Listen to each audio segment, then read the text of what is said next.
We're incredibly grateful for your support. Before we begin today's tale, tell us, which city or country are you joining us from? We love connecting with our global audience. Now, let's dive into today's story. The Liability. Chapter 1. Shadows of Sacrifice. Major Caleb Reeves stood at the edge of his daughter's bed, watching her peaceful sleep. 6-year-old Lily was the only light in his increasingly darkened world. He gently brushed a strand of hair from her face before quietly exiting the room. The house felt empty despite his wife being home, a feeling he'd grown accustomed to over the past year. At 42, Caleb had given 20 years to the Marines, Special Operations 3 combat tours, and now a position at the Pentagon Strategic Intelligence Division. His chest bore scars from shrapnel in Fallujah. His shoulder had never fully recovered from a helicopter extraction gone wrong in Yemen, and nightmares still occasionally jolted him awake in cold sweats. But nothing hurt quite like the growing distance between him and Vanessa. When they'd met 12 years ago, Vanessa Kinsella had been a vibrant political science graduate with dreams of Washington power circles. She'd found his quiet strength and unwavering moral code attractive then. Now, she seemed to resent everything about him, especially his commitment to a military career that kept her from fully ascending social and political ranks she coveted. "You're home early," Vanessa remarked coldly, not looking up from her tablet as Caleb entered their bedroom. Her blonde hair fell in perfect waves over her shoulders, an immaculate mask hiding the person she'd become. "The secretary canceled the afternoon briefing," Caleb replied, loosening his tie. "Thought I'd surprise Lily. She has piano lessons at 4. Mother's taking her." Caleb stiffened. "I didn't know Eleanor was in town." "There's a lot you don't know," Vanessa murmured, finally glancing up with those ice-blue eyes that once showed warmth. "Mother's been helping me consider some options." "Options for what?" "Life after you." Her delivery was casual, as though discussing dinner plans. The words hit Caleb like a physical blow. "You want a divorce?" Vanessa stood, smoothing her designer dress. "Let's not be dramatic. We both know this hasn't been working. Your career has stalled, and you're too principled to play the political games needed for advancement. Meanwhile, I'm stuck as the dutiful military wife when I could be." "Could be what? With Dominic Westfield?" Caleb asked quietly. Her momentary flash of surprise confirmed what his friend Ruben Torres from military intelligence had reluctantly told him weeks ago. Dominic Westfield, billionaire defense contractor, campaign financier, and the man who'd been secretly meeting his wife for months. "Don't be absurd," she recovered quickly. "Dominic is a family friend." "Since when is our family friendly with men who sell overpriced, substandard equipment that gets soldiers killed?" Vanessa's expression hardened. "This is exactly why you'll never advance. You see everything in black and white, good and evil. The real world operates in grays, Caleb." The doorbell rang, saving them from further confrontation. "That'll be Mother with Lily," Vanessa said, brushing past him. Downstairs, Eleanor Winthrop glided through the front door like she owned the place. At 65, she remained striking, with the same blonde hair as her daughter, now elegantly silver at the temples, and the same calculating gaze. "Caleb," she acknowledged with a thin smile.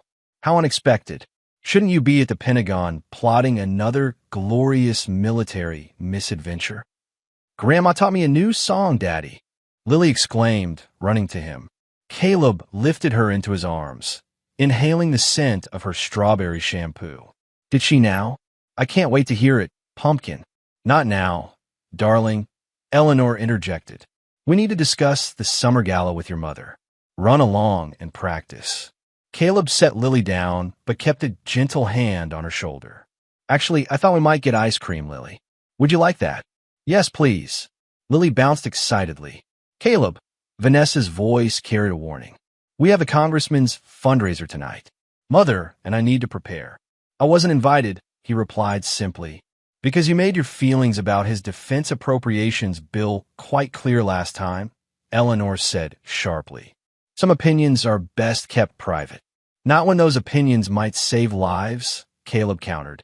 Eleanor shared a look with Vanessa that sent a chill down his spine. It wasn't just disappointment or frustration. There was something predatory in that exchange. Go change, Lily, Vanessa instructed. You can have ice cream with Daddy. As Lily thundered up the stairs, Eleanor turned to Caleb with surprising intensity. You should reconsider your position, Major. The congressman's bill includes provisions that would handsomely benefit military families, including survivors' benefits. Caleb felt the hair on his neck rise. I don't need to be bought, Eleanor. Everyone has a price, she replied smoothly, even if it's not monetary. Sometimes the price is simply removing obstacles. Before Caleb could respond, his phone buzzed. New orders. Immediate deployment to assess a developing situation in Eastern Europe. He had 24 hours. Later, at the ice cream parlor, watching Lily devour a chocolate sundae, a strange foreboding settled over him. 3 deployments in combat zones, and he'd never felt as threatened as he did in his own home today. Daddy, Lily asked, chocolate smeared on her cheek. Yes, Pumpkin. Why does your job make Mommy and Grandma so angry? Grandma said you're stubborn like a mule with a bad idea.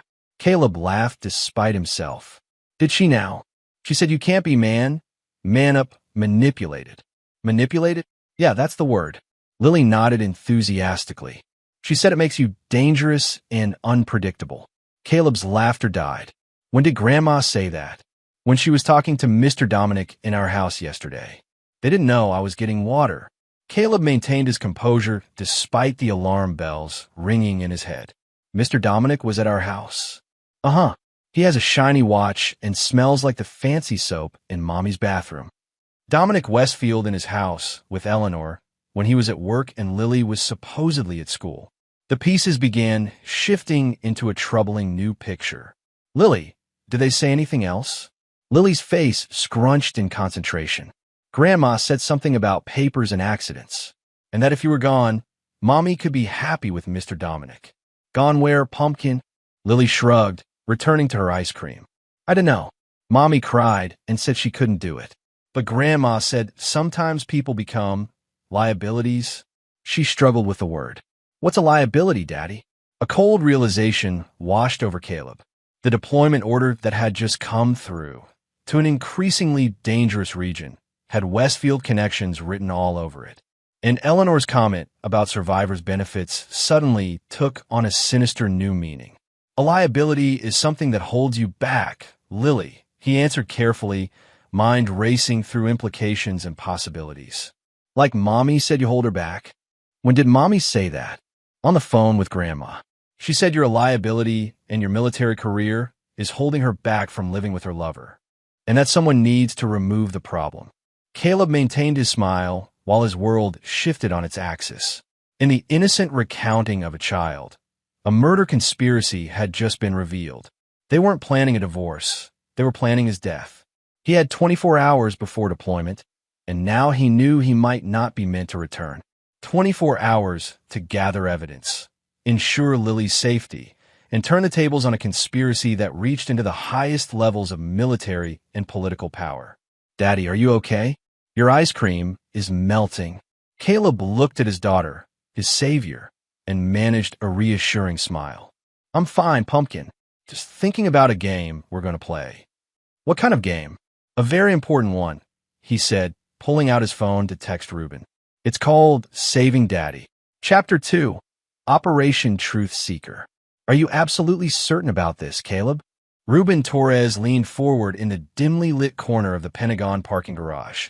At 45, Ruben had the weathered face of someone who'd seen too much and the sharp eyes of a man who missed nothing. After 22 years in military intelligence, he knew precisely how dangerous accusations like Caleb's could be.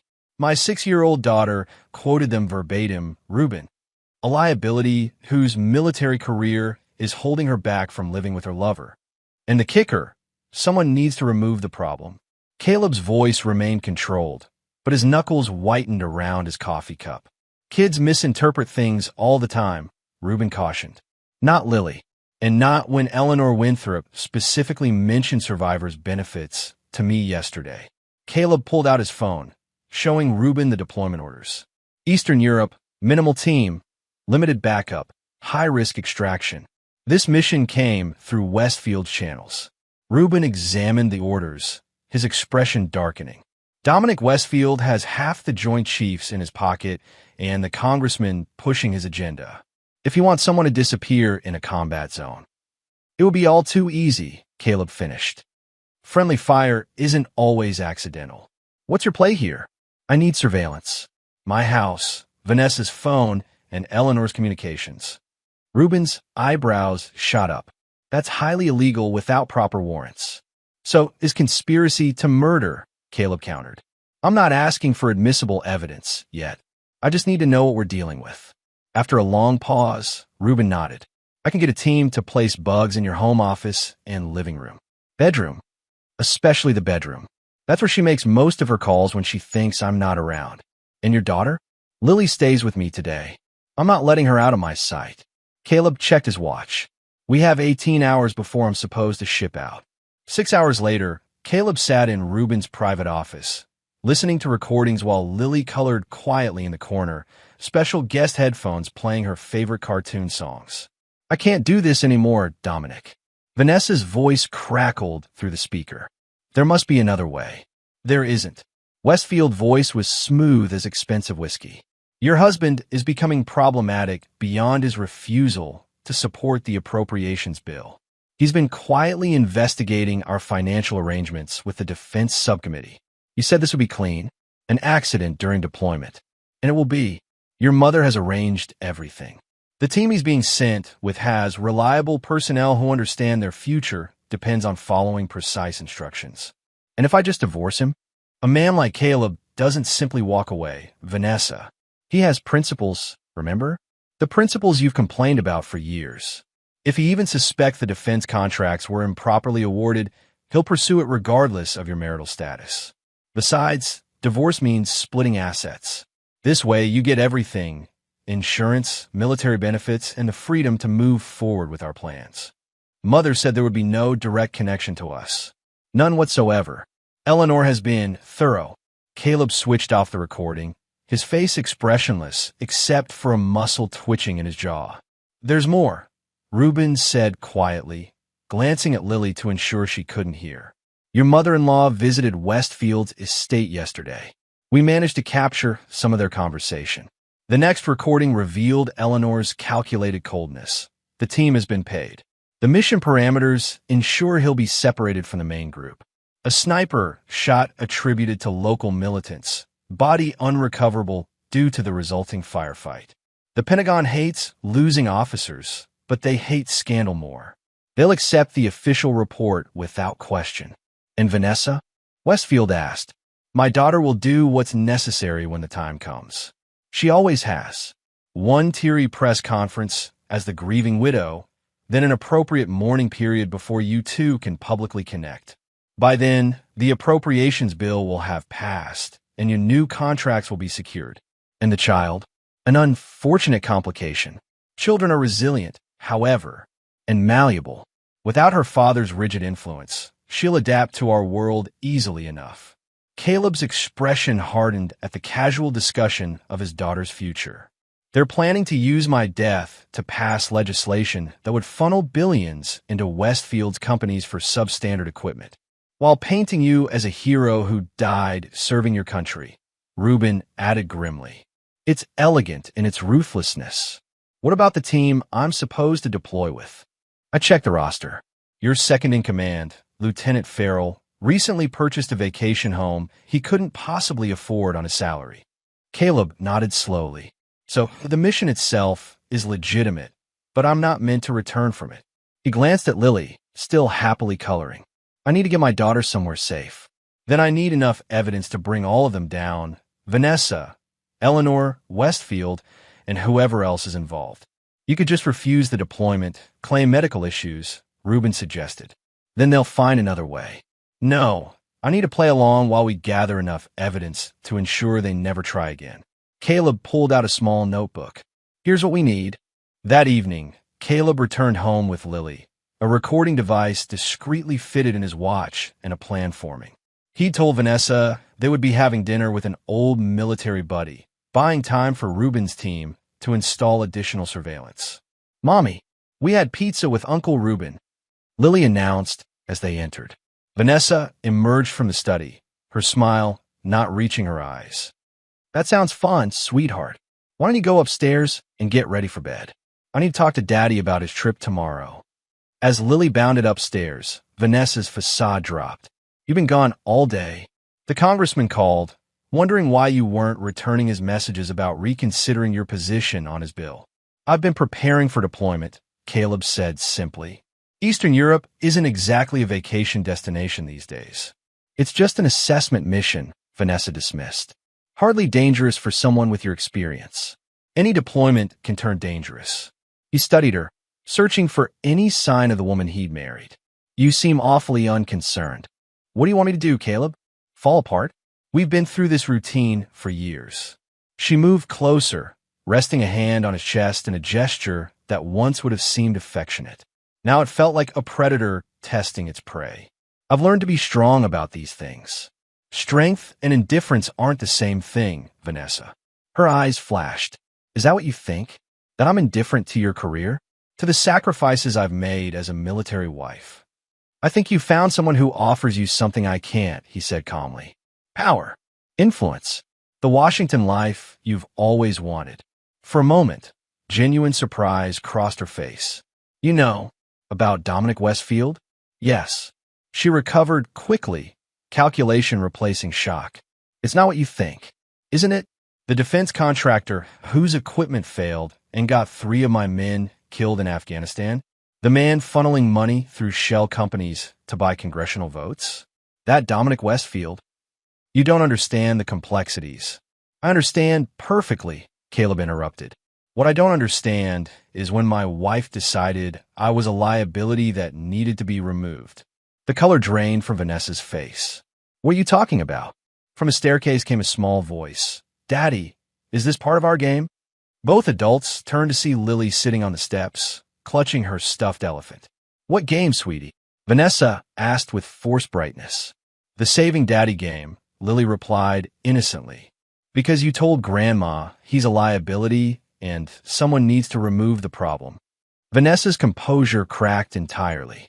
Lily, you must have misunderstood. Grown-ups say things that sound strange sometimes. I don't think she misunderstood at all, Caleb said quietly. I think she heard exactly what you and your mother have been planning with Westfield. You're being ridiculous, Vanessa hissed, but her eyes darted to her phone on the side table. Am I? Then you won't mind explaining to the military investigators why Lieutenant Farrell on my deployment team suddenly came into enough money for a lake house in Vermont. The flash of panic in Vanessa's eyes told him everything. She lunged for her phone, but Caleb was faster. I wouldn't, he warned. Everything you say and do right now is being recorded. You're insane, she spat. No one will believe these paranoid delusions. Maybe not, but they'll believe the recordings from the house, your conversations with Westfield, and Eleanor's detailed instructions to the team meant to eliminate me. Lily looked between them, confusion clouding her features. Mommy, did you want Daddy to go away forever? The innocent question hanging in the air seemed to break something in Vanessa. She sank onto the couch, the perfect facade crumbling entirely. You don't understand what it's like, she whispered. 20 years watching you risk your life for a government that doesn't care while I sit on the sidelines. Dominic offered me everything I've ever wanted. At the cost of my life, Caleb said, lifting Lily into his arms. And our daughter's father. It wasn't my idea, Vanessa insisted desperately. Mother and Dominic. They convinced me there was no other way. That you'd never let go. They were right about one thing, Caleb said, heading for the door with Lily. I don't let go. Not of what matters. And I don't forgive those who try to take it from me. Where are you going? Panic edged Vanessa's voice. To finish our game, Caleb replied. And trust me, Vanessa, you're not going to like how it ends. Chapter 3. The Serpent's Web. The safe house was a nondescript colonial in Arlington, owned through a series of shell companies that eventually traced back to Ruben's brother-in-law. Inside, Caleb tucked Lily into the small bedroom, while Ruben set up surveillance equipment in the living room. She finally fell asleep, Caleb said, closing the bedroom door quietly. She doesn't fully understand what's happening. That's probably for the best, Ruben replied, eyes fixed on multiple screens showing feed from Caleb's home. One showed Vanessa pacing frantically while speaking on her phone. Caleb activated the audio. "Mother, he knows everything." Vanessa's voice was tight with panic. Lily overheard us and told him. He mentioned recordings, Farrell's lake house. He knows about the deployment plan. Eleanor's voice remained unervingly calm. "Calm yourself, Vanessa. He's bluffing. Without concrete evidence, it's his word against ours. You don't understand. He has recordings. He knew exactly what we said. Impossible. We've been careful. Well, apparently not careful enough. He's taken Lily and disappeared." A brief silence. "That complicates things. Have you contacted Dominic?" "He's not answering." "Mother, what do we do?" "First, we contain this. Call Thomas Riker at the Pentagon. Tell him Caleb has become unstable, making wild accusations, and has kidnapped your daughter. His PTSD diagnosis from the Yemen extraction gives us leverage." Caleb's jaw tightened. The PTSD diagnosis had been minor, treated, and cleared, but remained in his file, a vulnerability Eleanor clearly planned to exploit. "Then what?" Vanessa asked. "Then we accelerate our timeline. Dominic can arrange for Caleb to be found. Once he's in custody for kidnapping, we can control the narrative. A tragic case of a decorated officer whose mind finally broke under pressure. And Lily will be returned to her mother, of course. Her testimony can be attributed to confusion, her father's manipulation, or simply childish misunderstanding." Ruben muted the feed. "They're moving fast. Riker is Westfield's man in personnel. If he gets involved, I'll be labeled unstable and dangerous," Caleb finished. "We need to move faster. What did your team find on Westfield's financial connections?" Ruben passed him a tablet. 6 shell companies funneling money to congressional staffers, 2 offshore accounts tied to Defense Appropriations Committee members, and a particularly interesting transfer to a company owned by Eleanor Winthrop that subsequently paid Lieutenant Farrell. "Direct connection," Caleb nodded. "What about the mission itself?" "It's legitimate, mostly. The threat assessment needed to happen, but the parameters were manipulated to put you in a specific location at a specific time. We found communications between Westfield and a known mercenary group operating in the region." "Enough to take to JAG?" Caleb asked, referring to the military's legal division. "Not yet. Too circumstantial without admissions. They could claim the financial transactions were legitimate consulting fees." Caleb's phone buzzed with a text from an unknown number. "Meet tomorrow. 10 a.m. Evidence you need. Lafayette Park, North Bench. Come alone." A second later, it's Westfield's assistant, Adelaide Perry. "Could be a trap," Ruben warned. "Or our missing piece," Caleb countered. Adelaide Perry has been Westfield's executive assistant for 8 years. If anyone knows where the bodies are buried. "Metaphorically speaking, I hope," Ruben muttered. "What's your play?" "I meet Perry, secure whatever evidence she has, then take everything to General Hargrove." "Hargrove? The man's a week from retirement." "Exactly. He has nothing to lose and has always despised Westfield's influence. Plus, he owes me after Kandahar." Ruben didn't look convinced. "And your deployment orders?" "I report as scheduled, with a few adjustments to the plan." "You're walking into their trap knowingly?" "Best way to dismantle it," Caleb said. His phone buzzed again. A Pentagon alert reporting him AWOL and potentially dangerous. "They're moving even faster than we anticipated. Call your contact at the post. We need insurance." The next morning, while Lily remained safely with Ruben's wife, Caleb approached the bench at Lafayette Park wearing a baseball cap and sunglasses. Adelaide Perry was instantly recognizable. Her rigid posture and perpetual expression of quiet competence had been fixtures at Westfield's side during Pentagon meetings. "Major Reeves," she acknowledged without looking up from her phone. "You've caused quite the commotion." "Just responding to a murder conspiracy," he replied quietly, taking a seat beside her. "Why the meeting?" "Because Dominic Westfield didn't become a billionaire by playing fair, and I didn't become his right hand by being naive." She slid a thumb drive across the bench. "Yesterday, after your confrontation with your wife, Dominic instructed me to clean up certain files. 20 years as his assistant, and he still underestimates what I know and what I keep." Caleb pocketed the drive. "Why help me?" Adelaide finally looked at him, her expression severe. My brother was one of the soldiers who died testing Westfield's faulty equipment in Afghanistan. The official report blamed operator error. Understanding dawned. Staff Sergeant Michael Perry. He was one of my men. Dominic buried the internal reports showing design flaws. Then he paid off inspectors to approve the next generation of the same equipment. Her voice remained professionally detached despite the subject matter. I took this job to find evidence. It's taken 8 years. And now Dominic has crossed from corporate manslaughter to conspiracy to commit murder. That drive contains financial records, communications about your deployment, and recordings of meetings with your mother-in-law that I've accumulated. This is a significant risk for you, Caleb observed. I resigned this morning. By tonight, I'll be unreachable. She stood. The password is Michael0517, my brother's name and the day he died. Adelaide, Caleb called as she walked away. Thank you. She paused without turning. Don't thank me, Major. Just finish it. Back at the safe house, Caleb and Reuben examined the contents of the drive. It was a treasure trove. Years of financial malfeasance, explicit discussions of bribing officials, and, most damning, recordings of Westfield, Eleanor, and eventually Vanessa discussing how to remove Caleb and cover up his death. This is everything we need, Reuben said. We should take this straight to General Hargrove and Jag. Not quite everything, Caleb replied, studying a particular set of documents. Westfield's operation is bigger than just the appropriations bill. He's been systematically undermining military readiness to create problems his companies can solve with overpriced contracts. Meaning we need to understand how deep this goes before we move. Who else is involved? How high does this reach? Caleb checked his watch.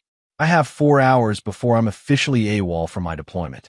You can't seriously still be planning to go? Modified plan, Caleb explained. I report for duty, but with copies of this evidence secured with multiple sources, including your contact at the post. If anything happens to me, everything goes public immediately. That's assuming Farrell and whoever else is compromised doesn't shoot you the moment you're alone. They won't, Caleb said with cold certainty. Because I won't be alone, and I'll never get the chance. 3 hours later, Caleb walked into the Pentagon briefing room in full uniform. Lieutenant Farrell's face showed momentary shock before he composed himself. Major Reeves, Colonel Wilson acknowledged stiffly. We were about to report you AWOL. My apologies, Colonel. Family emergency required immediate attention.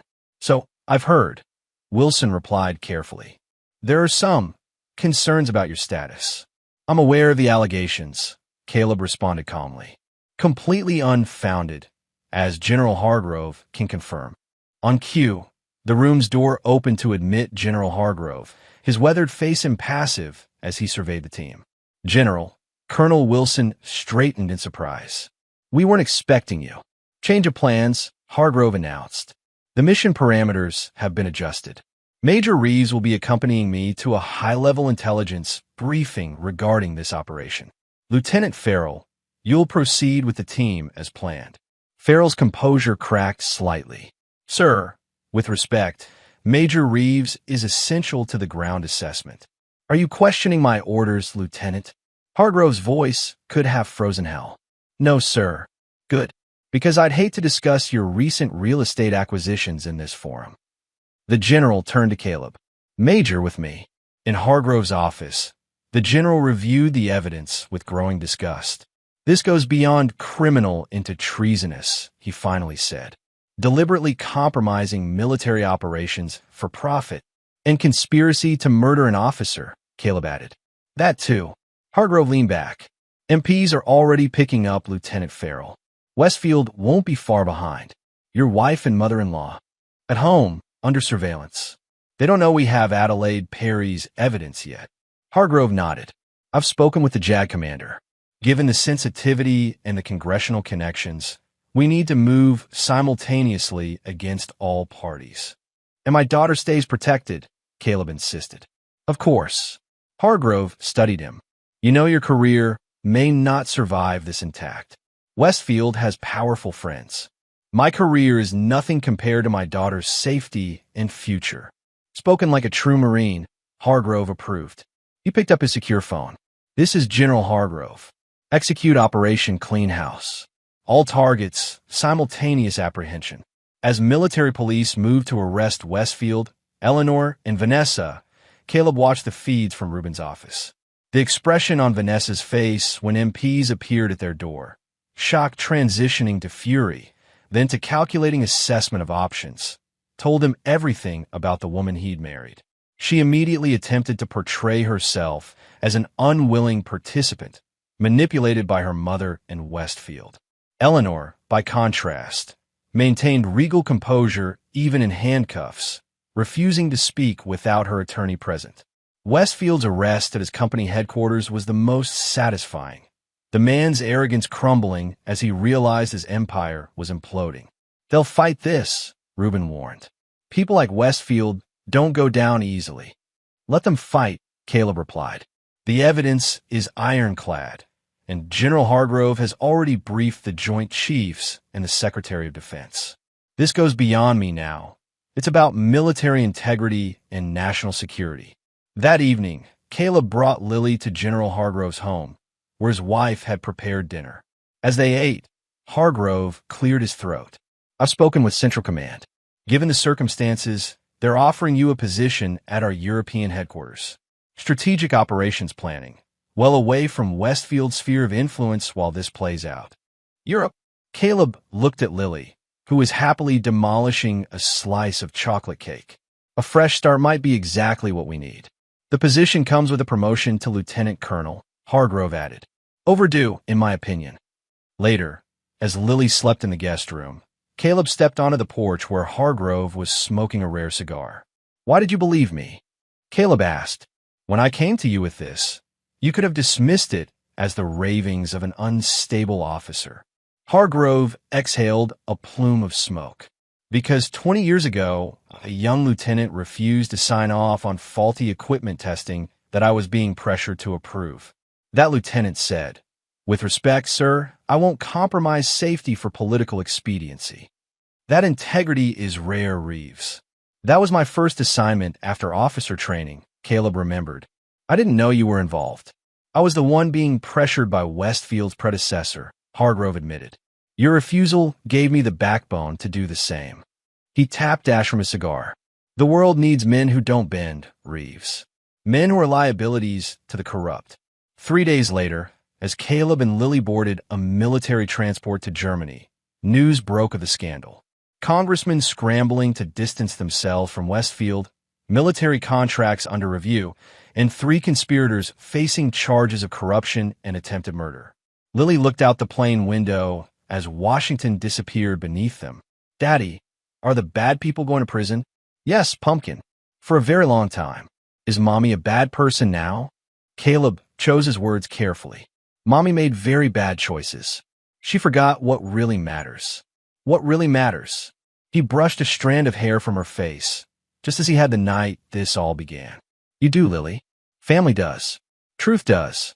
As the plane banked toward the Atlantic, Caleb felt the weight of the past days lifting. The liability had become the reckoning, and ahead lay a new chapter for the two of them, far from Washington's poisonous ambitions and deadly conspiracies. Lily nestled against him, already half asleep. I'm glad I saved you, Daddy. Me too, Pumpkin, he whispered. Me too. Chapter 4, New Horizons, Old Shadows. 2 years passed like a dream and a nightmare combined. Stuttgart, Germany became home for Caleb and Lily. A quaint apartment near the military base, a top-tier international school for his now 8-year-old daughter, and a promotion to full colonel that reflected General Hargrove's continued patronage for back home. On this sunny Saturday morning, Caleb watched Lily perform at her piano recital, her fingers moving confidently across the keys. The haunted look that had shadowed her eyes after the events in Washington had finally faded, replaced by the sparkle of a child thriving in her new environment. She's remarkable, commented Bridget Muller, Lily's teacher, as they applauded the performance. The elegant 40-something widow had become a close friend over the past year, her warmth helping both Reeves navigate their new life. She gets all her talent from her mother, Caleb responded automatically, then winced at his own words. Bridget squeezed his arm gently. Perhaps in music, but her resilience is all you, Caleb. Back in Washington, the case against Westfield, Eleanor, and Vanessa had progressed with excruciating slowness. Westfield's billions-bought delays, procedural challenges, and a media narrative painting him as the victim of military overreach. Eleanor remained icily defiant, while Vanessa had quickly turned state's evidence, claiming coercion and emotional manipulation by her mother in Westfield. The cynical legal maneuvering sickened Caleb, but he kept Lily insulated from most of it. Their new life, filled with weekend explorations of German castles, school activities, and the gradual building of a support network, existed in deliberate contrast to the toxic Washington environment they'd escaped. "Papa, did you hear me play Beethoven?" Lily rushed to him after the recital, still using the German form of address she'd adopted at her new school. "I did, sweetheart. You were magnificent." He swept her into a hug. "How about ice cream to celebrate?" "Can Miss Bridget come too?" Lily asked, looking hopefully at her teacher. "I wouldn't miss it," Bridget smiled, "especially since you conquered that difficult passage we've been working on." As they walked toward the ice cream parlor, Caleb's phone buzzed. Ruben's name flashed on the screen, unusual for a Saturday. "You two go ahead," he told Lily and Bridget. "I need to take this quickly." Stepping aside, he answered, "Ruben, everything okay?" "Not exactly." Ruben's voice was tight. "Westfield made bail yesterday. His case is fragmenting. Key evidence suddenly ruled inadmissible on technicalities, witnesses changing testimony." How was that possible? The evidence was overwhelming. Money and fear are powerful motivators. Adelaide Perry has disappeared. Missed her last 2 check-ins with witness protection. A cold knot formed in Caleb's stomach. Dead. Unknown. But there's more. Eleanor Winthrop was released to house arrest pending trial after her medical team claims she's too frail for detention. "She's about as frail as a cobra," Caleb muttered. "That's not why I'm calling," Ruben continued. "We've intercepted communications suggesting they know where you are. Stuttgart's not safe anymore, Caleb." The sunny German street suddenly felt exposed. Caleb scanned the area instinctively. "Ow! My assignment is classified. Someone high up is still on Westfield's payroll. You need to move today. There's chatter about a permanent solution to the European liability." "Understood. Where?" "Nowhere predictable. I'm arranging transport to a secure location, but you need to get Lily and disappear until it's ready. 6 hours maximum." Caleb's military training kicked in immediately. "Send the details through the secure channel. We'll be ready." Ending the call, he joined Lily and Bridget at the ice cream shop, maintaining a calm facade while his mind calculated options, threats, and escape routes. "Everything all right?" Bridget asked perceptively as Lily deliberated between chocolate and strawberry. "Just work," he smiled tightly. "Unfortunately, we might need to cut our celebration short." Bridget studied his face. "Military emergency?" "Something like that." 20 minutes later, they returned to their apartment. Caleb's instincts were screaming now. The street too quiet, a van parked where none usually was, a glimpse of movement in a window across the way. "Lily," he said casually as they approached their building. "Remember our special game? The one we played in Washington?" Lily immediately straightened, her expression turning serious. Even at 8, she remembered. "The Saving Daddy game?" "That's right. Except this time, it's the Saving Lily and Daddy game. We need to pack our special bags and take a trip. Right now." To her credit, Lily asked no questions, simply nodding and taking his hand tightly. Bridget looked between them, confusion evident. "Caleb, what's happening?" A decision crystallized in his mind. "Bridget, I can't explain everything, but we're in danger. I need your help." Without hesitation, she nodded. "What do you need? Can we use your car? Mine might be watched." "Of course." It's parked behind the music school. Inside the apartment, Caleb moved with practiced efficiency. The special bags were always packed, a lesson from his military career. Essential documents, emergency funds in multiple currencies, basic supplies, and even Lily's favorite stuffed elephant. Worn now, but still essential for bedtime. Bridget watched silently as Caleb checked his service weapon, then retrieved a backup from a hidden safe. You're running from something serious, she observed quietly. Someone very powerful wants me silenced, Caleb replied, helping Lily into her jacket. The same someone who tried to have me killed 2 years ago. Your wife's lover, Bridget stated, surprising him. Lily mentioned bits and pieces during our lessons.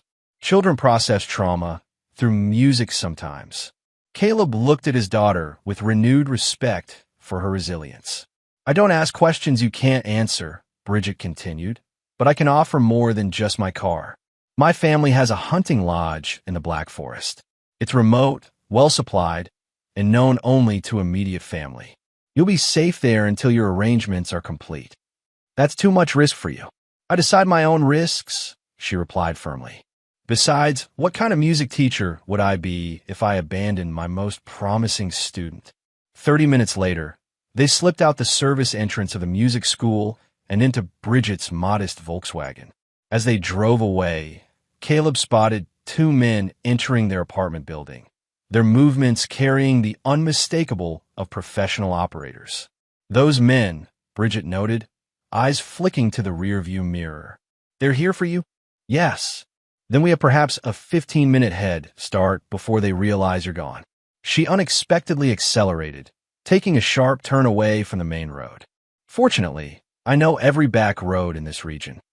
The hunting lodge was everything Bridget had promised. Rustic but comfortable, nestled so deep in the Black Forest that the nearest neighbor was kilometers away. As evening fell, Lily explored the small building, while Caleb secured the perimeter and Bridget prepared a simple meal from the stock pantry. You've handled this situation with remarkable composure, Caleb observed as they sat at the rough-hewn table, Lily having fallen asleep on the small sofa. Bridget's smile was sad. My husband was Bundeswehr Special Forces. I recognized the signs of a man running from serious threats. Was killed in Afghanistan 7 years ago. I'm sorry. She shrugged slightly. Life continues. As you well know, she studied him in the lamplight. Will you tell me what really happened in Washington? The parts Lily doesn't know? Caleb hesitated, then decided she'd earned the truth. As he recounted the conspiracy, Vanessa's betrayal, Eleanor's cold calculations, Westfield's corruption, Bridget listened without interruption. And now they've found you, she concluded when he finished. Despite your classified posting, someone with high-level access is still on Westfield's payroll, Caleb confirmed. Once they realized the legal approach might fail, they reverted to their original plan. Elimination, Bridget said matter-of-factly. What's your next move? My colleague is arranging transport, somewhere Westfield can't reach. Until then, we wait. And after? You and Lily spend your lives running. The question hit a nerve Caleb had been avoiding. I don't know. The evidence exists. It's just being systematically undermined. If we could find Adelaide Perry. Bridget leaned forward. Perhaps it's time to stop running and start hunting. What do you mean? My husband had a saying, when ambushed from multiple directions, charge directly at the most dangerous enemy. It's the last thing they expect. The tactical wisdom resonated with Caleb's military training. You're suggesting I go after Westfield directly? I'm suggesting that predators like Westfield and your mother-in-law don't stop hunting until they're dead or disabled. Her eyes held steady. And I'm suggesting you're not the only one with resources and motivation to end this threat. You barely know us. I know enough, she replied simply. And I have contacts from my husband's days in intelligence who owe me favors. People who operate outside conventional channels. Caleb's secure phone buzzed. A message from Ruben. Transport arranged. Nordic site. 0600 tomorrow. Coordinates attached. We have extraction at 0600, Caleb informed her. Then we have 9 hours to develop an alternative strategy, Bridget said decisively. One that doesn't involve you and Lily spending your lives looking over your shoulders. By dawn, a plan had formed, audacious, dangerous, but with the potential to end the threat permanently. As they loaded their bags into Bridget's car, Caleb felt something he hadn't experienced since that fateful day in the ice cream parlor with Lily, the shift from hunted to hunter. Are you certain about this? He asked Bridget one final time. There's no going back once we start. She took his hand firmly. I lost someone I loved to violence once. I won't stand by while it happens to Lily. The simple declaration sealed their pact. As they drove through the misty forest toward the extraction point, Caleb sent a coded message to Reuben, changing parameters. Activating Operation Mongoose. Require additional assets and full dossier on W's current security procedures. The reply came almost immediately, negative. Too dangerous. Proceed to extraction as planned. Caleb smiled grimly and typed, not a request. Assets in place. 72-hour window before full offensive. Your assistance welcome, but not required. Then, glancing at Lily sleeping in the back seat and Bridget's determined profile as she navigated the winding forest roads, he added, the liability has become the predator. Time to finish what they started. Chapter 5, Predator's Gambit.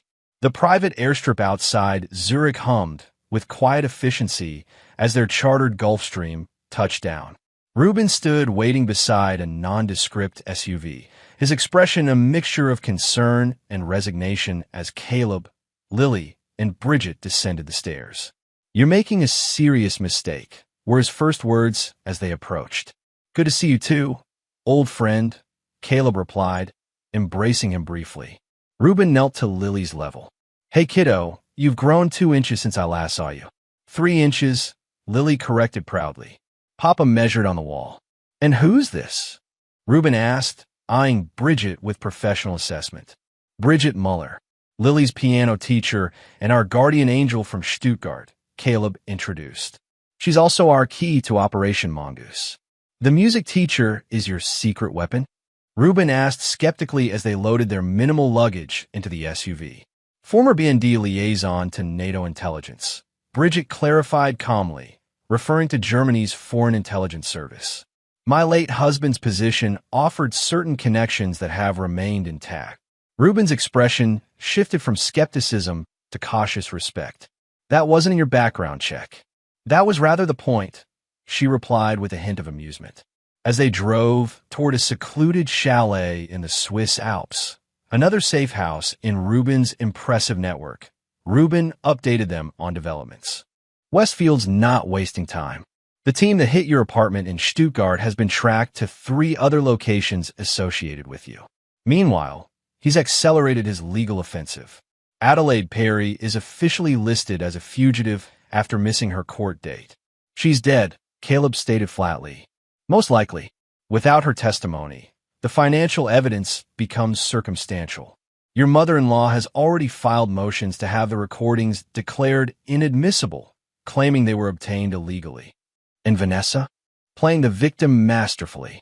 Her testimony now characterizes you as controlling and paranoid, claiming you manipulated Lily into making those statements about overhearing conversations. Lily, who had been listening more attentively than the adults realized, spoke up from the back seat. But I did hear Mommy say those things. She called Daddy a liability. Caleb exchanged a glance with Bridget, who smoothly diverted Lily with a game on her tablet. What about General Hargrove? Caleb asked quietly. Still in your corner, but his influence is waning post-retirement. Westfield's attorneys are portraying this as a personal vendetta driven by Hargrove's long-standing animosity toward defense contractors. The chalet provided spectacular views of snow-capped mountains and the perfect isolation for their planning. While Lily explored the property with Bridget, Caleb and Reuben spread documents across the dining table. This is insanity, Reuben insisted, reviewing Caleb's plan. Direct confrontation with Westfield on his home turf? You'll be walking into a fortress. That's precisely why it might work, Caleb countered. He's expecting me to run and hide, not bring the fight to his doorstep. And what exactly is your objective? Assassination? Because that's what this plan reads like. Extraction, Caleb corrected. Adelaide Perry isn't dead. Reuben stared. How could you possibly know that? Because killing her before the trial would raise too many questions. Westfield operates by creating plausible alternatives to the truth. Making her disappear, making her look like she fled, undermines her credibility without creating a martyr. Pure speculation. Informed analysis, Caleb countered. Plus, Bridget's contacts intercepted communications suggesting a package being held at Westfield's Montana compound. the one property not listed in any of his corporate disclosures. Reuben shook his head. Even if you're right, the compound is practically a military installation. Private security, former special forces operators, surveillance systems. And one significant vulnerability, Bridget interjected, joining them at the table. She spread satellite images across the surface. Every 2 weeks, Westfield hosts what he calls strategy retreats with his inner circle. The last one occurred 3 days ago, meaning we have 11 days until the next one, during which the compound will be at its most secure, Reuben argued. No, Caleb disagreed. During which Westfield will be at his most vulnerable because he'll be focused on business, not security. And during which we'll have inside help. Inside help. Reuben looked skeptical. Who? Caleb slid a photograph across the table. The image showed an elegant woman in her 60s with silver-streaked dark hair. Sophia Westfield, Caleb explained. Dominic's first wife. The woman he discarded when her social connections were no longer useful. The woman whose family fortune launched his first company, which he then leveraged to force her out during their divorce. You can't be serious. Why would she help you? Because, Bridget said, she's been gathering evidence against him for 15 years. And because when I contacted her through mutual connections, she revealed something interesting. She paused meaningfully. She's Adelaide Perry's aunt. Reuben's jaw dropped. Adelaide infiltrated Westfield's organization as revenge for her brother and to help her aunt.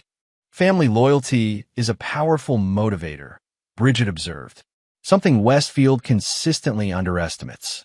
Over the next 3 days, the plan took shape. Sophia Westfield provided detailed layouts of the Montana compound, security protocols, and confirmation that a woman matching Adelaide's description was being held in the guest house under constant guard.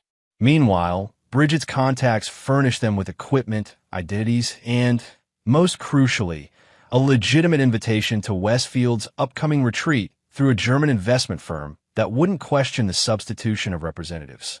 The most difficult part had been explaining to Lily why she would stay in Switzerland with Reuben's wife while the adults traveled to America. The compromise had been a sacred promise. This would be the last separation, the final chapter of their ordeal. One question remains. Reuben said the night before their departure. What about your wife and mother-in-law? This plan addresses Westfield and potentially rescues Adelaide, but Eleanor and Vanessa remain threats. Eleanor goes where the power is, Caleb replied. Remove Westfield, and she'll seek another patron. As for Vanessa, he hesitated. I have a different approach planned for her. The plan commenced. Caleb and Bridget, traveling as business consultants Stefan and Annalise Berger, arrived at Westfield's corporate retreat in Montana with impeccable credentials. Reuben coordinated from Switzerland, monitoring communications and providing real-time intelligence. Westfield's compound sprawled across 30 acres of pristine Montana wilderness, a modernist architectural statement of glass, steel, and stone that projected power while appearing to harmonize with the rugged landscape. The security was as formidable as expected. Discreet but omnipresent guards, surveillance cameras disguised as landscape lighting, and a sophisticated perimeter system. Her Berger, Frau Berger, the corporate liaison, greeted them at the helipad. Welcome to Westfield Innovation Center. Mr. Westfield is currently in meetings but looks forward to your presentation on European market penetration tomorrow. We're eager to share our insights, Bridget replied with perfect corporate blandness. As they were escorted to their accommodations, a luxurious guest cabin near the main complex, Caleb scanned the property, mentally comparing it to the plan Sophia had provided. The guest house where Adelaide was allegedly being held sat on the eastern edge, partially obscured by pine trees. That evening, during the welcome reception, Caleb and Bridget circulated among Westfield's executives and invited guests, gathering information while establishing their covers. Westfield himself made a brief appearance, commanding, charismatic, and utterly unaware that the man he'd twice tried to kill stood conversing with his a mere feet away.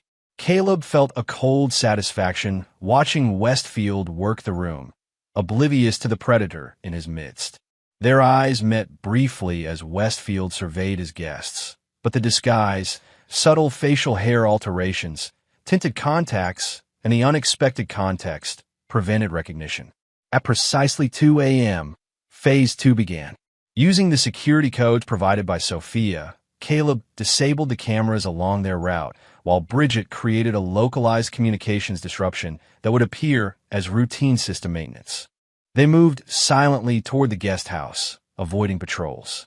At the structure's rear entrance, they encountered their first direct obstacle, an armed guard who was supposed to be patrolling elsewhere. Bridget distracted him with a convincing portrayal of a lost and slightly intoxicated guest while Caleb approached from behind. A precise nerve strike rendered the man unconscious without a sound.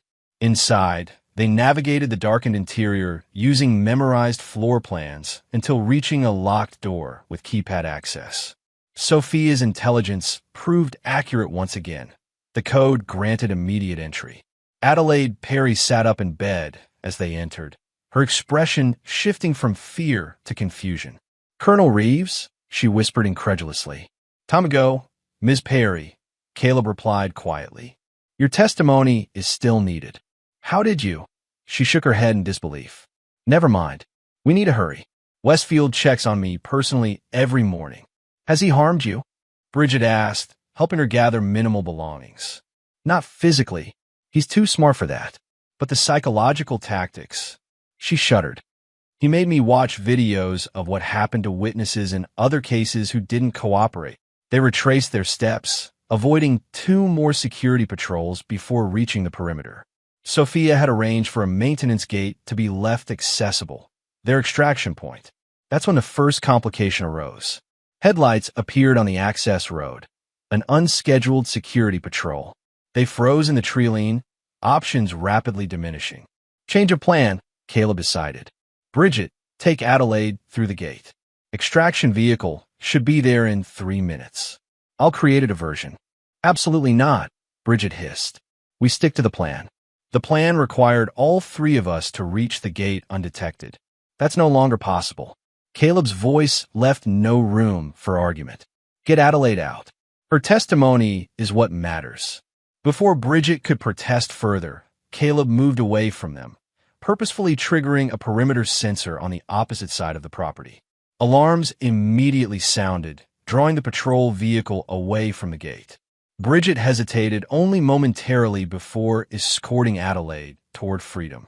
Caleb, meanwhile, had initiated his contingency plan, one he hadn't shared with the others. This was no longer just about extracting Adelaide. This was his opportunity to confront Westfield directly, away from lawyers and PR teams. The security response was predictably overwhelming. Within minutes, Caleb allowed himself to be discovered attempting to access the main house.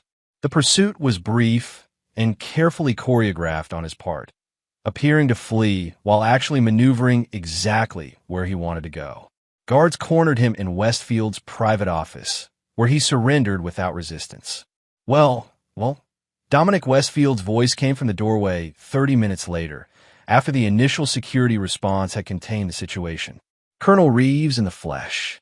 I must say, this is disappointing tradecraft for a man of your reputation." Caleb, zip-tied to a chair and sporting a split lip from an overzealous guard, smiled calmly. "Disappointing? I walked into your supposedly impenetrable compound and helped Adelaide Perry escape while your security team was chasing shadows." The momentary widening of Westfield's eyes confirmed he hadn't yet discovered Adelaide's absence. He immediately pressed a communication device, barking orders to check the guest house. "You're bluffing," he said, but uncertainty had crept into his voice. "Am I?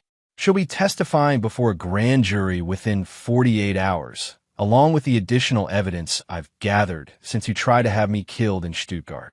Westfield's composure slipped further as confirmation came through his earpiece that Adelaide was indeed gone. His face flushed with anger. "You've accomplished nothing except ensuring your own death," he snarled, control evaporating. "This time there won't be any deployment or accident. You'll simply disappear, along with whatever evidence you think you have." "That would be a mistake," Caleb replied evenly. "Everything I have, including this conversation, is being transmitted to multiple secure locations. If I don't check in every 6 hours, it all goes public simultaneously. You expect me to believe that? Westfield scoffed, but doubt had entered his expression. Check my watch, Caleb suggested. Your technicians will find it's not just keeping time. Westfield nodded to a guard, who roughly removed Caleb's watch and handed it over. After examining it briefly, Westfield smashed it against the desk. Problem solved. The transmission ended the moment your guard removed it, Caleb informed him. And destroying evidence is another charge for the prosecutors. Westfield paced the room, calculating options. What do you want, Reeves? Everyone has a price. Justice. Don't be naive. Money? A new identity? Your military career back.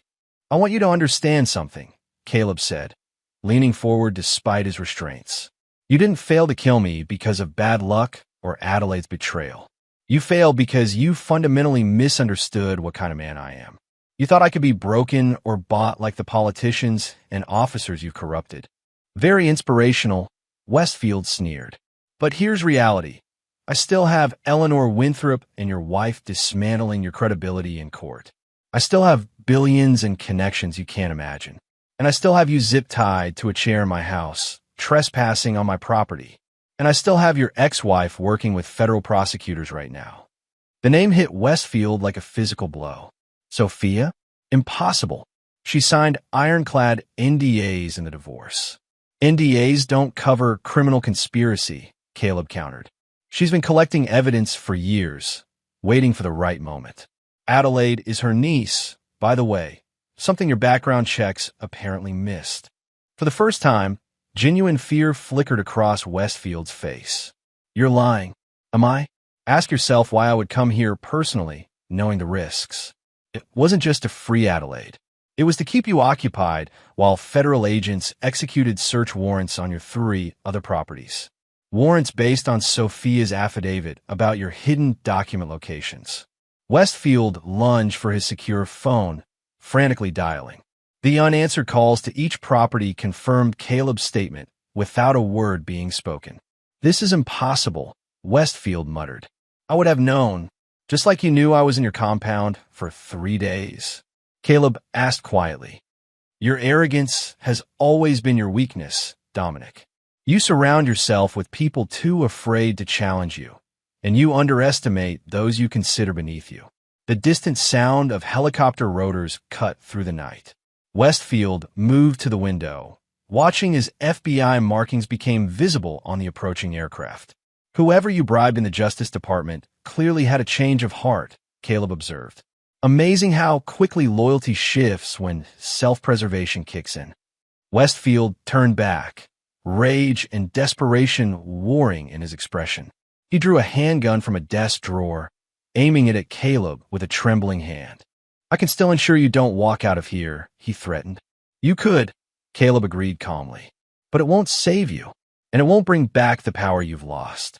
Pull that trigger, and you'll die in prison instead of merely spending the rest of your life there. The standoff held for 10 excruciating seconds before Westfield's survival instinct won out. He lowered the weapon just as the first FBI agents breached the front entrance. As Caleb was being freed from his restraints by federal agents, Westfield, now in handcuffs himself, leaned close. This isn't over, Reeves.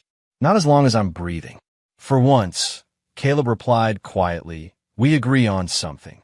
Outside, as dawn broke over the Montana wilderness, Bridget waited beside an FBI vehicle, relief washing over her face as she saw Caleb emerge unharmed. You deviated from the plan, she admonished, though her eyes betrayed her relief. I modified it, he corrected. Adelaide.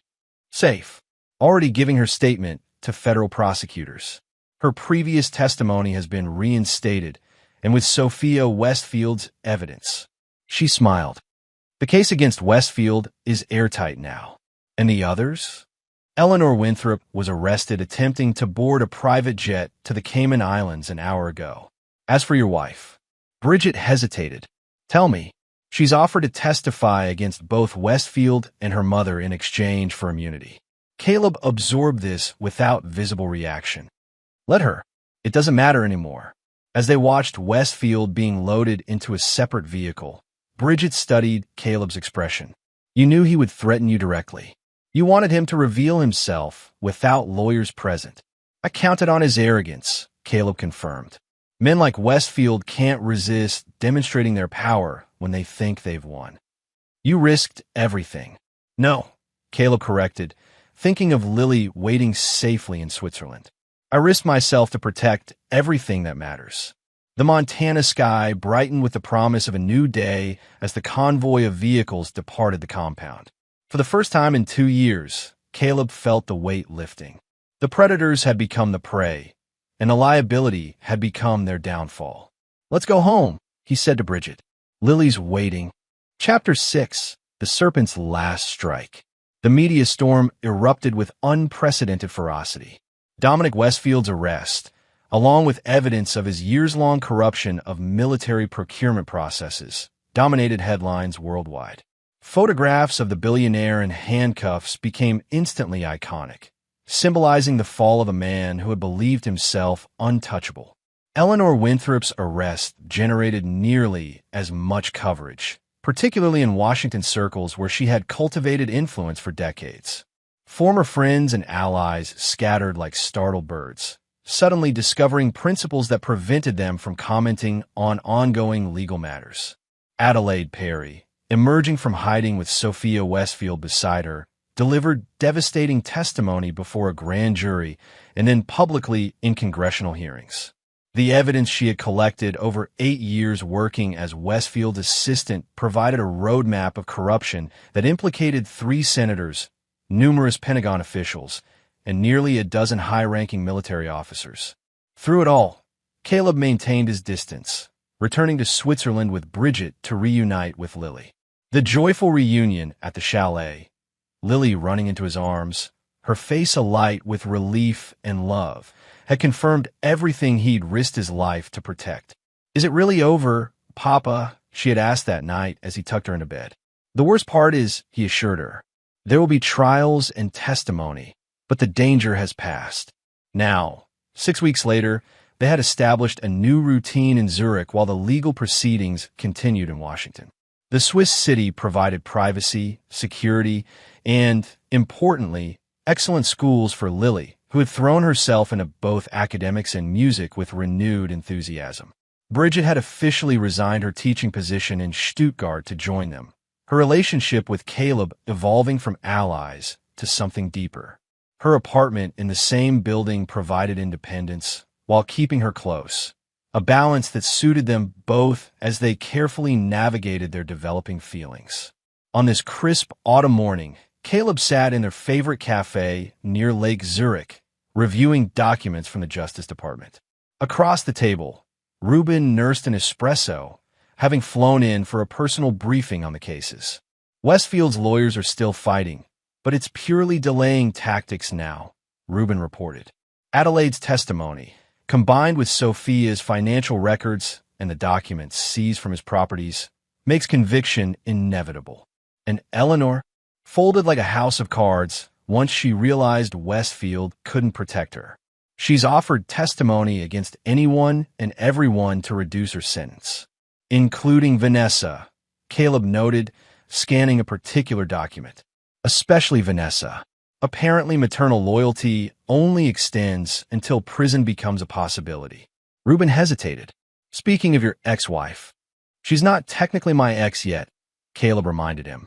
The divorce proceedings have been complicated by the criminal cases. Right. Well, her immunity deal is in jeopardy. New evidence suggests she was more actively involved in planning your elimination than she admitted. The prosecutors are considering revoking her agreement. Caleb absorbed this without visible reaction. What kind of evidence? Recordings from Westfield's Montana compound. Apparently, he documented everything. Insurance against his associates. There's a conversation between Vanessa and Westfield from 3 months ago, discussing a permanent solution to the liability in Europe. Stuttgart, Caleb murmured. Exactly. She wasn't just aware of the plan to eliminate you. She was actively encouraging it. Ruben studied him carefully. This changes her legal situation significantly. Caleb remained silent, conflicted emotions warring beneath his composed exterior. Despite everything, the final severance of what had once been love still carried pain. There's something else, Reuben continued. She's requested a meeting with you. For what possible purpose? She claims to have information about continuing threats that she'll only share with you personally. A trap, Caleb dismissed. Possibly, or possibly her last attempt at manipulation. Either way, the prosecutors want your input. Before Caleb could respond, his secure phone buzzed with an alert from the security system he'd installed at their apartment building. The camera showed two men in delivery uniforms attempting to access their floor. Men whose facial recognition pinged in Westfield's security database. "We need to move," he said sharply, showing Reuben the screen. Westfield still has operatives out there. They rushed back to the apartment complex, approaching cautiously from the service entrance. The security feeds showed the men had gained access to the floor, but were currently at the wrong apartment, Bridget's. "She's picking up Lily from school," Caleb said, drawing his sidearm. "They must have confused the units. Or they're targeting both of you," Reuben suggested grimly, producing his own weapon. They took the service stairs, emerging silently onto their floor as one of the men attempted to force Bridget's door while the other served as lookout. Both were so focused on their task that Caleb and Reuben were able to approach within 10 feet before being noticed. "Federal agents," Reuben announced clearly, his weapon trained on the lookout. "And where we can see them." The men reacted with professional speed, the lookout drawing a concealed weapon while the other abandoned the door to reach for something in his jacket. Caleb fired first, hitting the armed man in the shoulder while Reuben tackled the second to the ground. Building security responded to the gunshot within minutes, followed shortly by Swiss police. The would-be assassins were taken into custody, their identities confirming Caleb's suspicions. Former military contractors previously employed by Westfield's security division. "This doesn't make sense," Reuben said as they gave statements to the authorities. "Westfield is in federal custody, awaiting trial. How is he still orchestrating hit teams? Someone else is pulling strings now," Caleb concluded. "Someone who benefits from silencing me before the trials begin." A chilling possibility formed in his mind, one that connected Vanessa's sudden request for a meeting with this assassination attempt. Later that evening, after ensuring Lily was safely settled with Bridget in a new secure location, Caleb made a decision that Reuben vehemently opposed. "Meeting with Vanessa now is exactly what they want," Reuben argued. "It's walking into the lion's den deliberately. Sometimes the only way to flush out a snake is to step into its striking range," Caleb countered. "But this time, I choose the battlefield." 3 days later, arrangements were made for a supervised meeting at the American consulate in Zurich, neutral territory with extensive security. Vanessa would be brought from Washington under federal escort, a condition of her bail while her immunity deal was being reassessed. Caleb arrived early, surveying the conference room with a tactician's eye. 2 exits, no windows, security cameras covering all angles. A Justice Department representative would monitor the meeting from an adjacent room, recording everything for potential evidentiary use. When Vanessa entered, Caleb was struck by how different she appeared from the polished, confident woman he'd married. Her designer clothes had been replaced by a conservative suit that seemed to swallow her diminished frame. Her once perfect blonde hair hung limply around a face aged by stress and fear. Only her eyes remained unchanged, calculating, assessing, seeking advantage even now. "Caleb," she greeted him, voice carefully modulated to project vulnerability. "Thank you for agreeing to meet. You claim to have information about ongoing threats," he replied neutrally. "I'm listening." She glanced at the obvious cameras. "Could we speak more? Privately?" "Not a chance."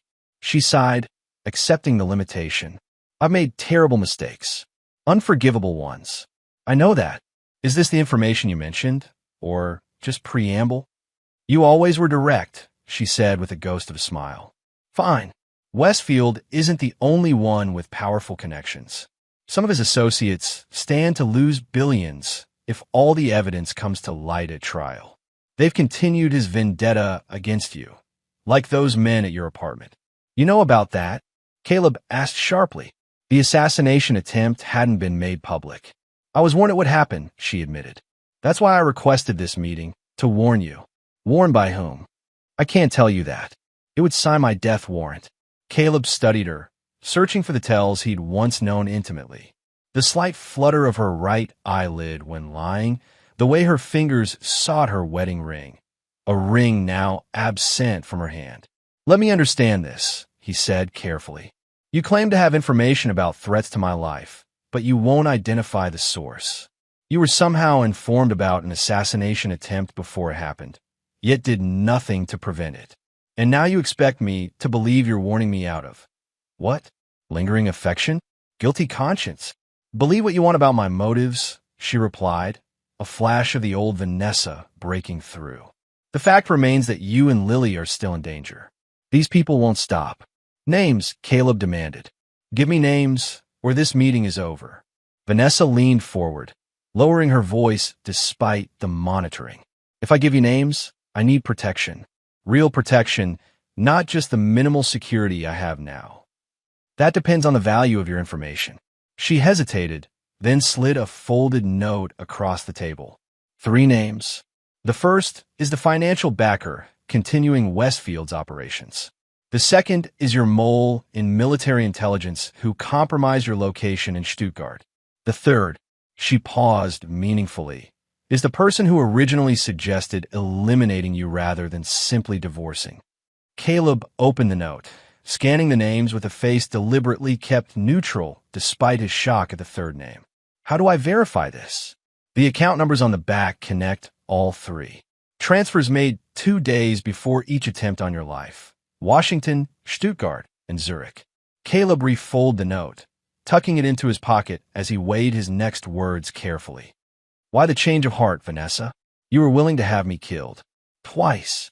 For the first time, genuine emotion broke through her calculated facade. I saw Lily on the news coverage of Westfield's arrest, standing there in the background while you spoke with authorities. She looked happy with you, and I realized what I'd almost taken from her. Tears formed in her eyes. I've lost her forever, I know that. But I won't be responsible for her losing you too. The declaration hung between them. Possibly genuine remorse. Possibly another manipulation. After 12 years of marriage, Caleb found he could no longer distinguish with certainty. If this information proves accurate, I'll speak to the prosecutors about your cooperation, he said finally, standing to indicate the meeting was concluded. Caleb, she called as he reached the door. Mother didn't force me into anything. That was a lie. Every choice was mine. You deserve to know that at least. He nodded once, then left without looking back. Outside the consulate, Reuben waited in an armored SUV, expression tense. Well, Caleb handed him the note. Verify these names and account numbers. Quietly, Reuben scanned the list, his eyebrows rising at the third name. This can't be right. That was my reaction, but it would explain how Westfield's team knew exactly when and where to find us in Stuttgart. If true, this reaches higher than we imagined. Reuben tucked the note away securely. Do you believe her about the reason for warning you? Caleb stared out at the Zurich traffic, considering. I believe Vanessa always acts in Vanessa's best interest. Right now, cooperation serves her better than continued allegiance to Westfield's cause. Tomorrow? Who knows? And the third name? Your reaction if it's confirmed. A cold certainty settled in Caleb's expression. Then Operation Mongoose has one final phase. Over the next 72 hours, Reuben's team quietly verified the information. The financial transactions matched exactly as Vanessa had indicated. The military intelligence mole, a lieutenant colonel named Harrison who had access to Caleb's classified posting, had indeed made contact with Westfield's organization shortly before the Stuttgart attack. But it was the third name that confirmed Caleb's darkest suspicions. General Malcolm Thornton, Deputy Director of Operations, and Caleb's former commander. The man who had personally approved his posting to Stuttgart after General Hargrove's retirement. Thornton was Westfield's man all along, Reuben confirmed during their secure call. He's been systematically eliminating evidence and redirecting investigations away from certain defense contracts for years. Your investigation threatened to expose not just Westfield, but Thornton's entire operation. And now he's trying to tie up loose ends before Westfield potentially implicates him to reduce his own sentence, Caleb concluded. Exactly. We've alerted trusted contacts at the Justice Department. They're preparing to move against Thornton, but carefully. His position gives him significant advance warning of conventional approaches. Then we don't use conventional approaches, Caleb decided. We use his own playbook against him. The plan came together born of desperation and experience. Using Bridget's intelligence contacts and Rubin's resources, they arranged for General Thornton to receive information about a critical witness meeting, one that would allegedly provide Caleb with documentation of Thornton's involvement with Westfield. The trap was set at an isolated lodge in the Swiss Alps, supposedly chosen for its privacy and security, actually selected for its controlled access points and surveillance capabilities. If Thornton sent another team, or came himself, they would have irrefutable evidence of his involvement. He's too smart to show personally, Rubin predicted as they monitored the approach roads from their command position. He doesn't need to, Caleb replied. We just need his team to connect back to him. The response came faster than anticipated. Within 18 hours of the information being strategically leaked, surveillance detected a four-man team establishing positions around the lodge. Their movements displayed, clearly professionals, not common mercenaries. Standard special operations pattern, Rubin observed through high-powered binoculars. American training. Thornton's using off-the-books operators from his own command, Caleb agreed. Exactly as I hoped. The team allowed the would-be assassins to breach the lodge's outer security, documenting their methods and equipment. When they reached the main building, instead of finding Caleb and a witness, they encountered a Swiss tactical team positioned in cooperation with American federal authorities. The capture was executed flawlessly, all four taken alive with minimal resistance once they realized they were completely surrounded. One final piece, Caleb said as they watched the operators being loaded into police vehicles. 30 minutes later, General Thornton received a video call on his secure military line, a line that should have been accessible only to authorized personnel. When he answered, expecting a report from his team, he instead found himself looking at Caleb Reeves.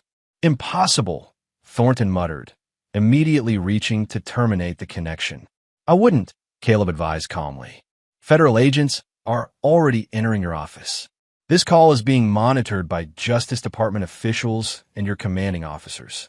As if on cue, Thornton's office door opened behind him, admitting several stern-faced men in FBI jackets.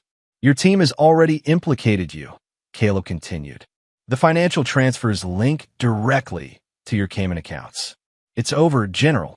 Thornton's face hardened from shock to cold fury. You have no idea what you've done, Reeves. The programs you've compromised, the operation's now at risk. Save it for your trial, Caleb interrupted. Though I'd suggest cooperation. Westfield's already offering evidence against you to reduce his own sentence. The betrayal in Thornton's expression confirmed his guilt more clearly than any confession. As federal agents secured him, Caleb terminated the connection. That's the last of them, Rubin said with finality. Westfield, Eleanor, your wife, and now Thornton. The entire conspiracy exposed. Not quite, Caleb corrected. There's still one final matter to address. 2 weeks later, as autumn leaves fell across Zurich, Caleb sat in a federal courthouse in Washington, D.C. The divorce proceedings had been expedited due to the unusual circumstances and Vanessa's cooperation with authorities. She entered with her attorney, subdued in a simple navy dress, her gaze finding his immediately. A silent communication passed between them, acknowledgement of an ending that had begun long before anyone had spoken of liabilities or elimination. The proceedings were brief and formal.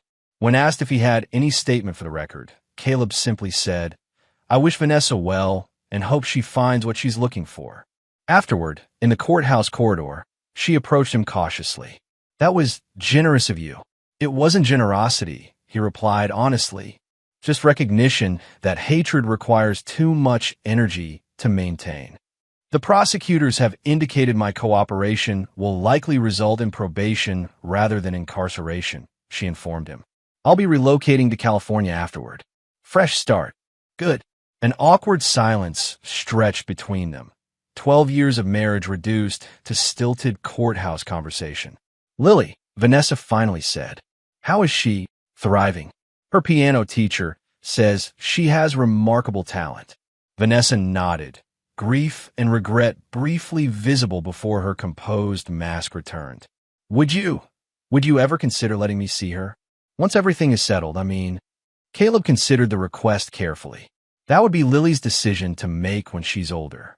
I won't influence her either way. That's fair, Vanessa conceded. More than fair, given everything.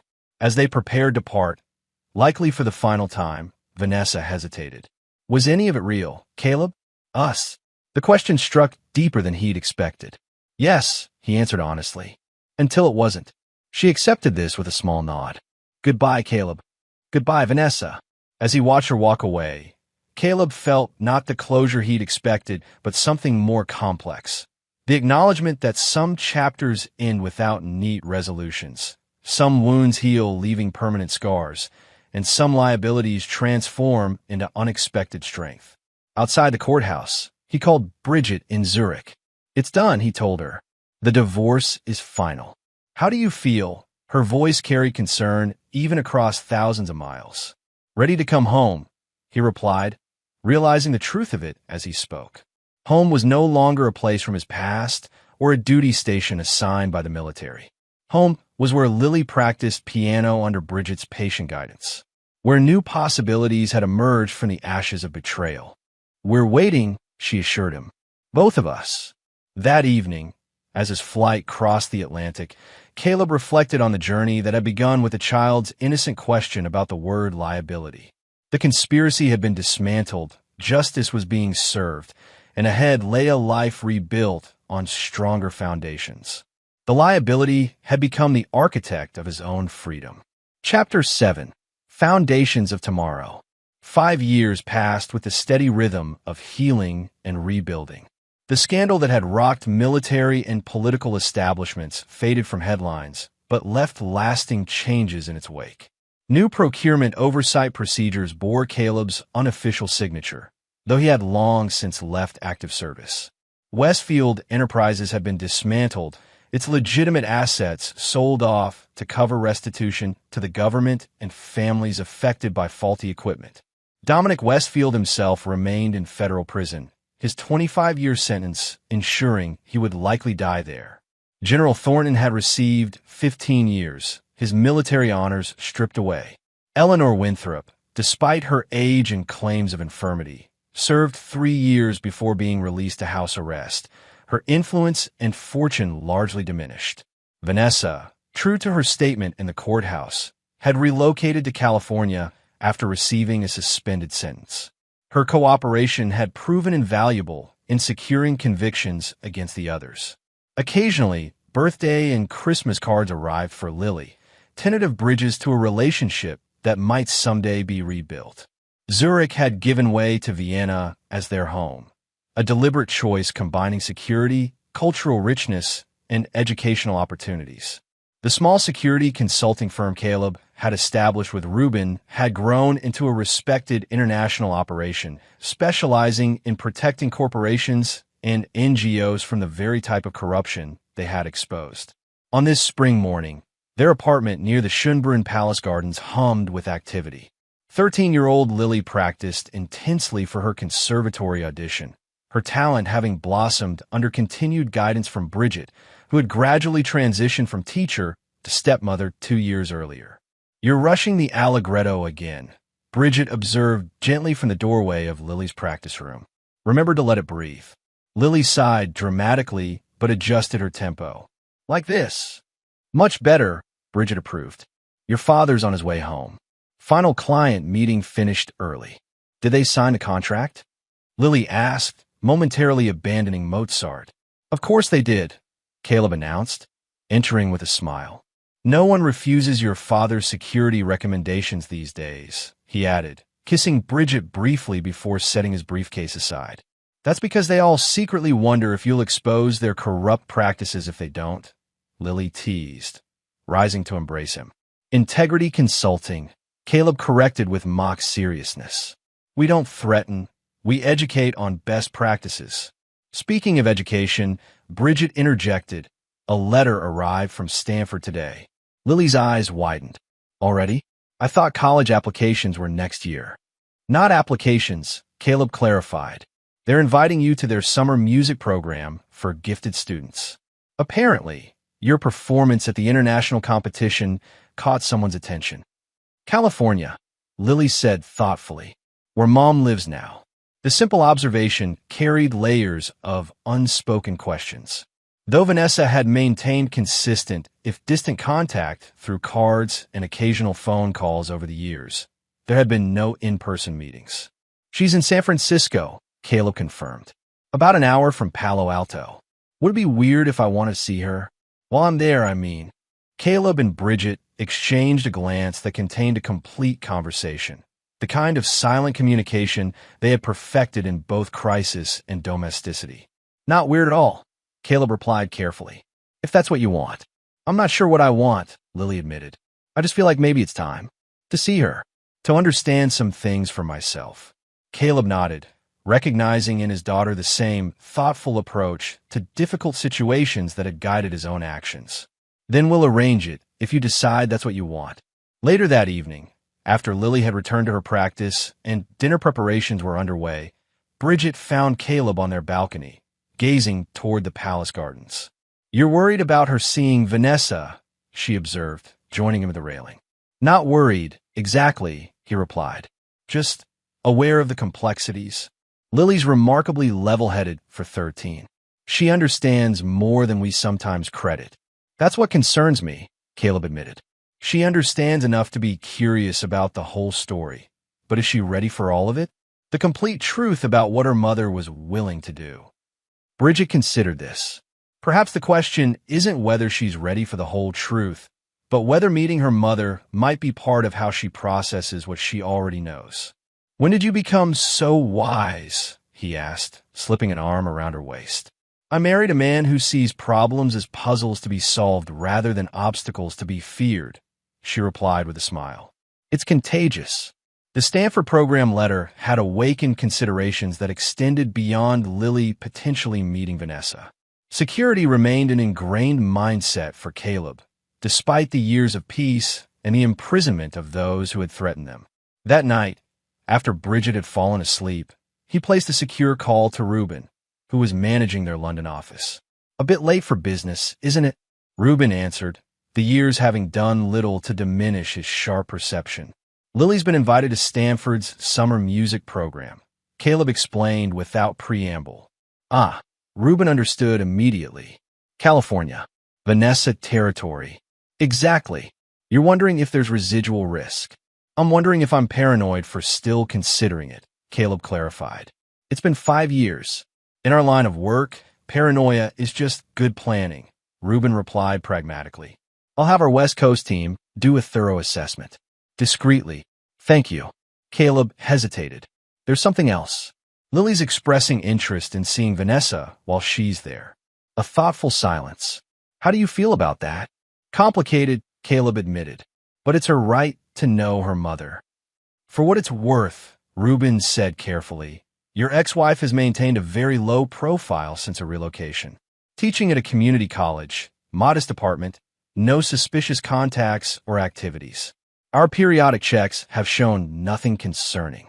The information should have been reassuring, but instead highlighted how thoroughly the habits of vigilance have become integrated into their lives. Even now, with the threats neutralized, they maintained awareness of potential dangers, a protective instinct that had saved them once and might never fully recede. I'll let you know when the security assessment is complete, Reuben promised. But Caleb, at some point, you have to decide if you're living your life or just securing it. The gentle challenge lingered after the call ended. Throughout their years in Europe, Caleb had gradually relaxed the hypervigilance that had defined their early months after Washington. Lily attended school normally, participated in competitions, made friends. Their lives had assumed a rhythm of ordinary happiness that once seemed impossible. Yet beneath it all ran the current of caution, security systems, background checks on new acquaintances, travel routes varied and monitored. The habits of survival had served them well, but at what point did prudence become limitation? 2 days later, Rubin's security assessment arrived. Stanford's program was impeccably managed with appropriate safeguards for international students. Vanessa's life in San Francisco revealed nothing concerning. She taught English at City College, volunteered at a literacy program, and maintained no contact with anyone from the Westfield conspiracy. The West Coast team recommended standard precautions, but identified no specific threats. That evening, Caleb shared the findings with Bridget while Lily attended orchestra practice. So professionally speaking, there's no reason for concern, Bridget summarized. None specifically identified, Caleb clarified. But you're still hesitant, she finished for him. Not about security, but about what this means for Lily. For all of us. He nodded, grateful as always for her perception. 5 years of carefully structured distance from everything that happened in Washington. Now, suddenly, Stanford, California, Vanessa, it feels like deliberately stepping back toward what we escaped. Or perhaps, Bridget suggested gently, it's finally stepping fully beyond it. Confronting it on your terms rather than allowing it to remain the shadow you're constantly moving away from. The observation struck with unexpected force. Despite the life they'd built, the security company, their marriage, Lily's flourishing talents, Washington's shadows had indeed continued to influence their choices, often determining where they wouldn't go rather than where they would. I never told you about my last conversation with Vanessa, Caleb said suddenly. At the courthouse, when the divorce was finalized. You didn't need to, Bridget assured him. She asked if any of it had been real, our marriage.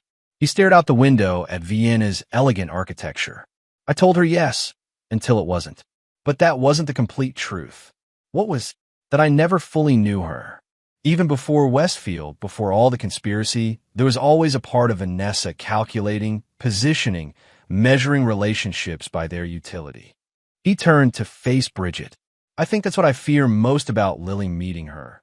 That she'll see that quality in her mother and either reject it or, worse, recognize it in herself. Bridget considered this thoughtfully. Perhaps that's precisely why Lily needs this meeting. To see both what she comes from and what she has chosen to become instead. When Lily returned from practice, they presented the Stanford acceptance and security assessment without pressure or direction, allowing her to process the opportunity on her own terms. So it's safe for me to go? She confirmed after reviewing everything. Yes, Caleb assured her. With standard precautions, of course. And seeing Mom? That remains entirely your decision, he said carefully. If you want to meet with her, we'll arrange it in a comfortable setting. If you don't, that's perfectly fine too. Lily nodded thoughtfully, then surprised them both. I think I'd like you both to come with me. Not to the program itself. I want to do that independently. But when I meet Mom, I'd feel better if you were there. Is that weird? Not at all, Bridget assured her, while Caleb felt unexpected emotion tightening his throat at his daughter's trust. Then let's do it. Lily decided with the directness that increasingly marked her transition from child to young woman. Stanford, San Francisco, all of it. The following weeks passed in a flurry of preparation, program registration, travel arrangements, and, most delicately, the communication with Vanessa regarding Lily's desire to meet.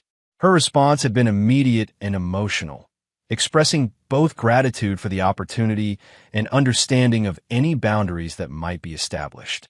As their departure date approached, Caleb found his apprehension gradually replaced by a strange sense of resolution.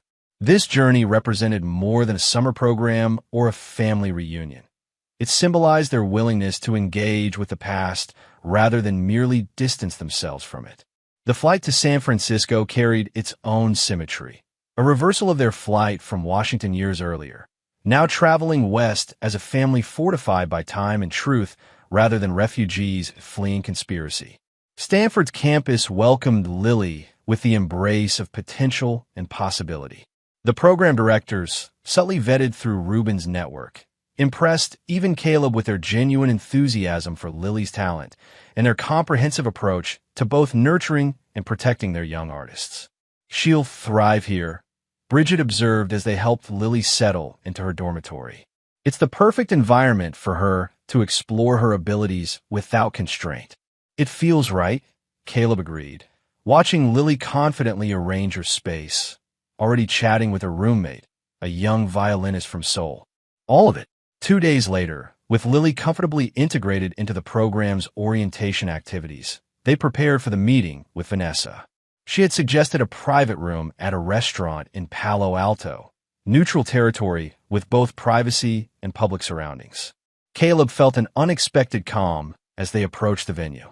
Years of tactical awareness had him automatically scanning entrances, exit routes, and potential vantage points, but the habits now felt performative rather than necessary, a recognition of how far they had come. Vanessa waited inside, having arrived early.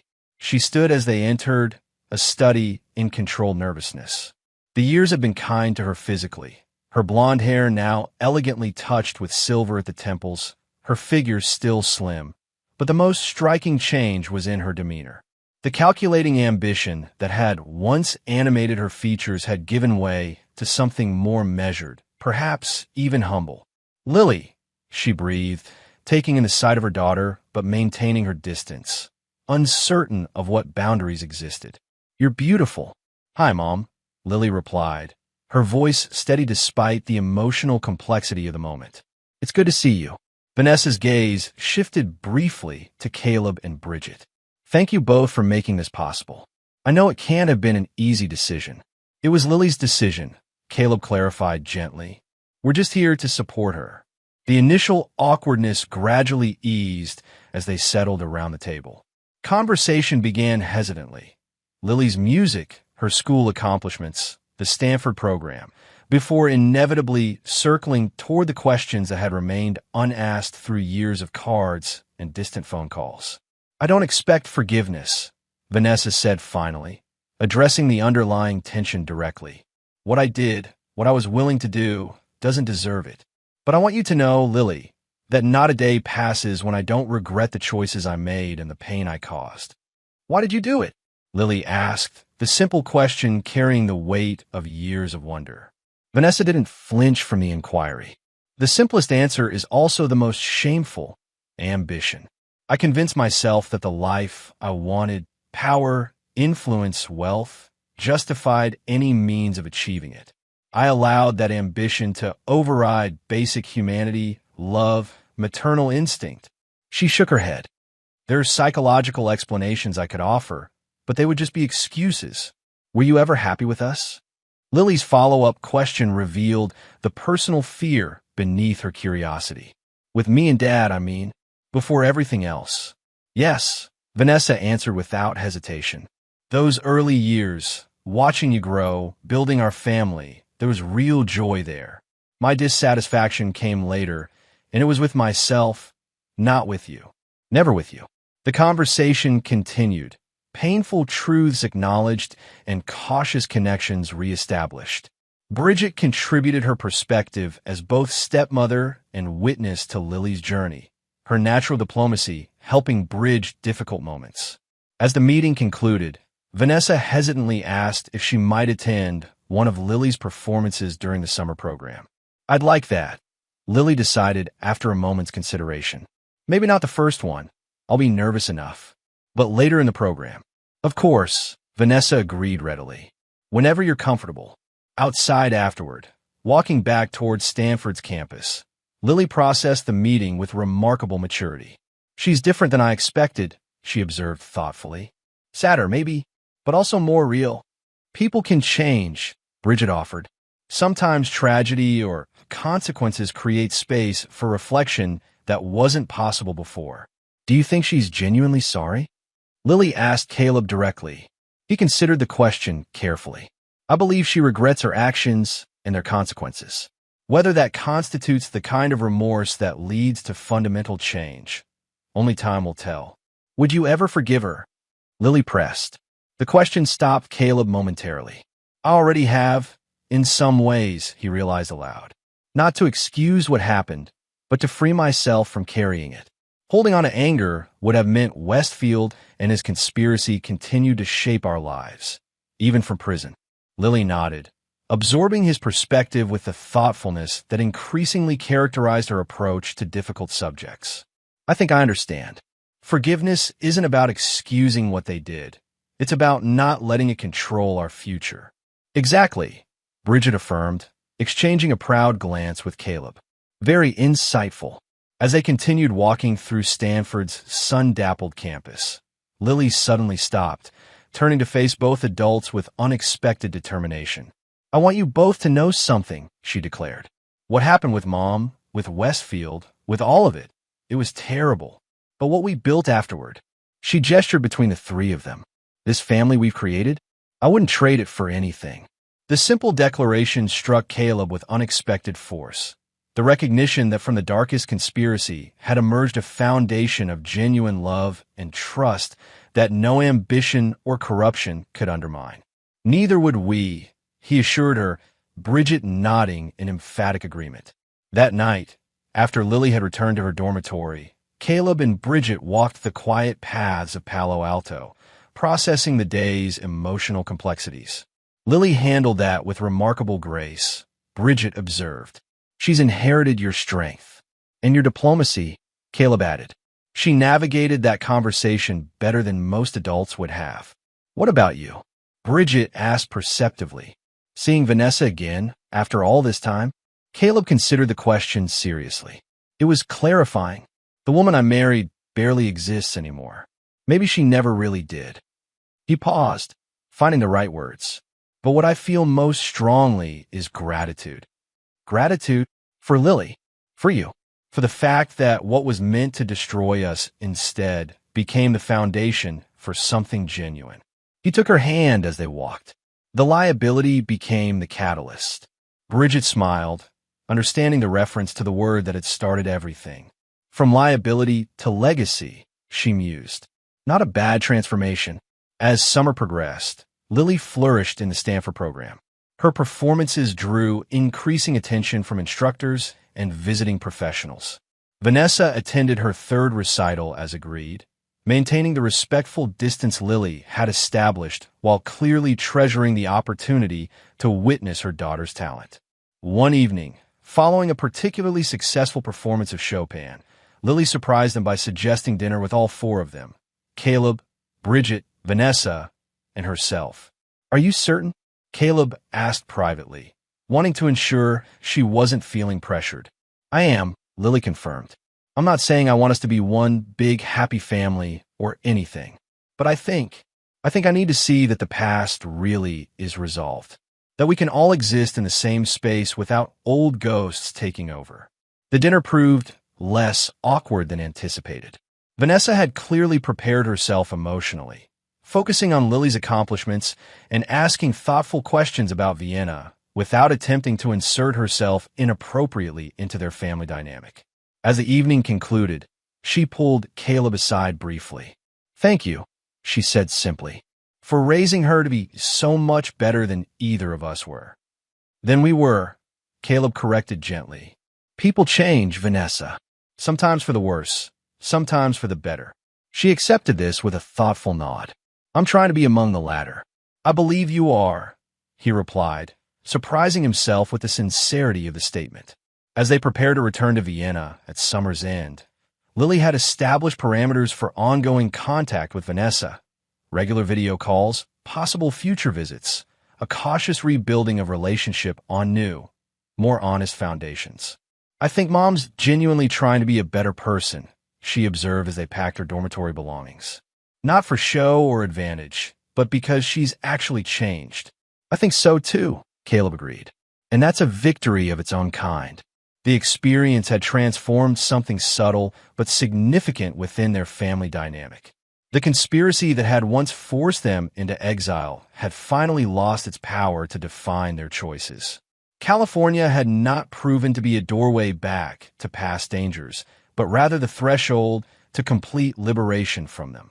As their plane lifted from San Francisco International, Caleb gazed out at the American landscape falling away beneath them. The country that had once harbored those who plotted his death now represented just another place where his daughter might pursue her dreams. Neither forbidden territory nor shadowed memory. simply part of the wider world, now safely open to them all.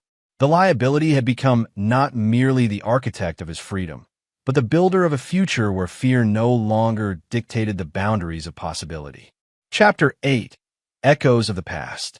The Vienna Conservatory's Grand Hall echoed with thunderous applause as 16-year-old Lily Reeves took her final bow. Her performance of Rachmaninoff's Piano Concerto No. 2 had left the audience breathless, the technical mastery seamlessly paired with emotional depth that belied her years. 3 years had passed since Stanford, each one marking exponential growth in her artistic development. From their seats in the front row, Caleb and Bridget exchanged glances of shared pride, while around them, Austrian cultural elites and international music critics continued their standing ovation. Lily's talent had transcended promising student status, entering the realm of genuine prodigy, a development that brought both opportunity and complexity. Later that evening, as they celebrated with a private dinner at their favorite restaurant near the Danube, Lily revealed the news she'd been strategically holding back. "Juilliard wants me," she announced, her expression a mixture of excitement and apprehension. Full scholarship starting next fall. Though they had known applications were pending, the confirmation still landed with impact.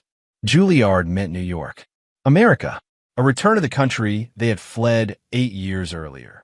"That's extraordinary." Bridget recovered first, raising her glass. "Congratulations, Liebling."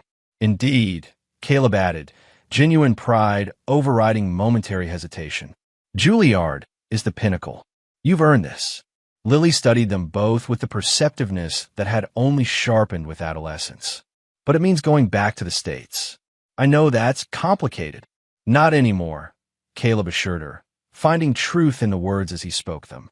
"The threats have been neutralized. Westfield remains in maximum security with no possibility of parole. General Thornton died in prison last year, and the company has a New York office now," Bridget added practically. "We could divide our time between continents."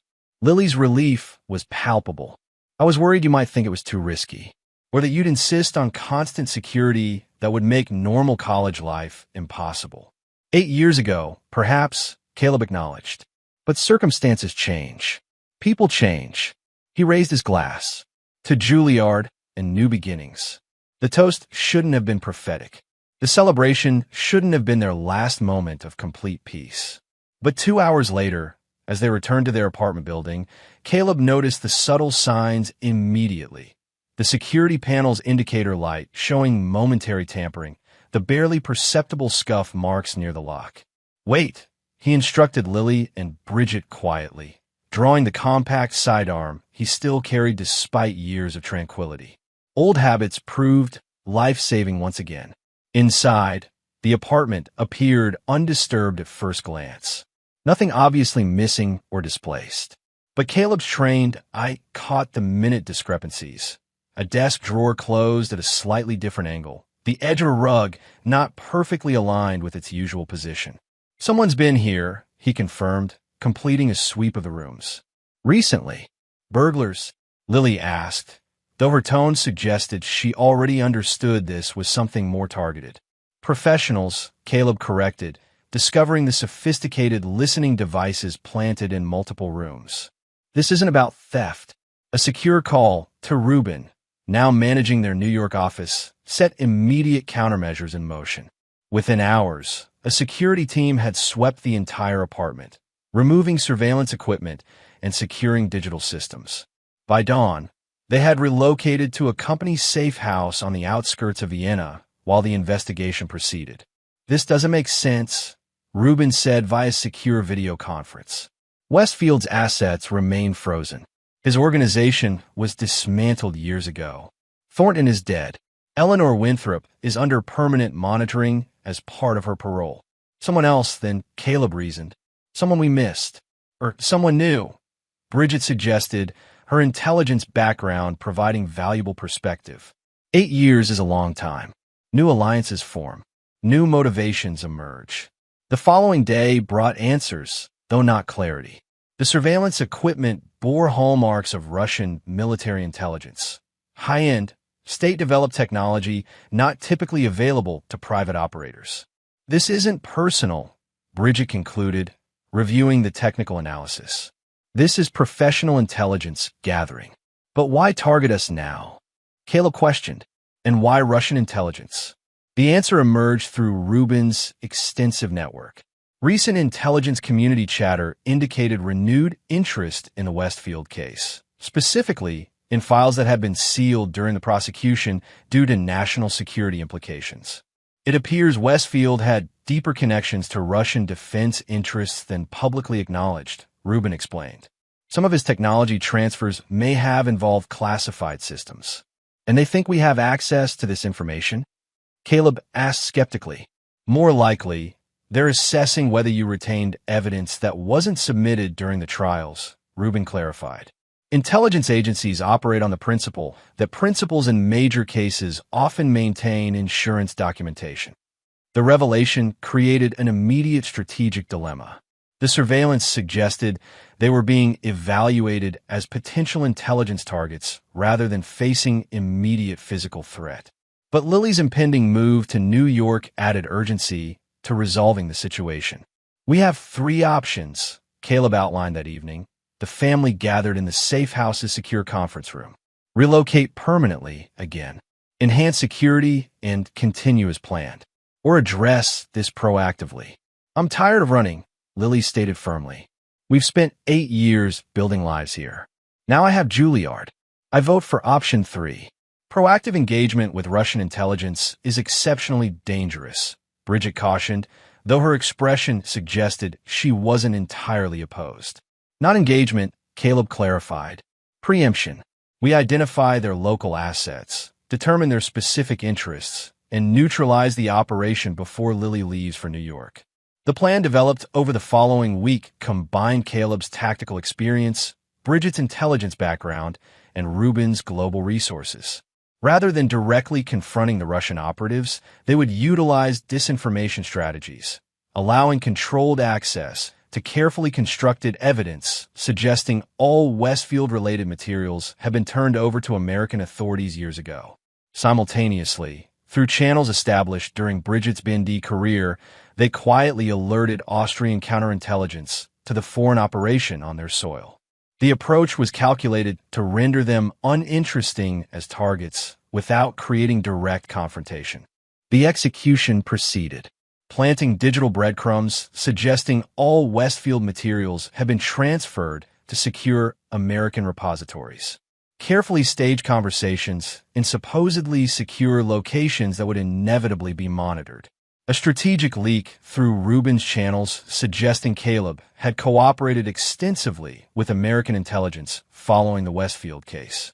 2 weeks later, Austrian authorities quietly arrested 2 Russian operatives, officially for diplomatic credential violations rather than espionage, arrangement that allowed both countries to avoid public diplomatic incidents while sending clear messages through intelligence channels. The surveillance has stopped, Rubin confirmed through their secure line. Our sources indicate the operation has been discontinued.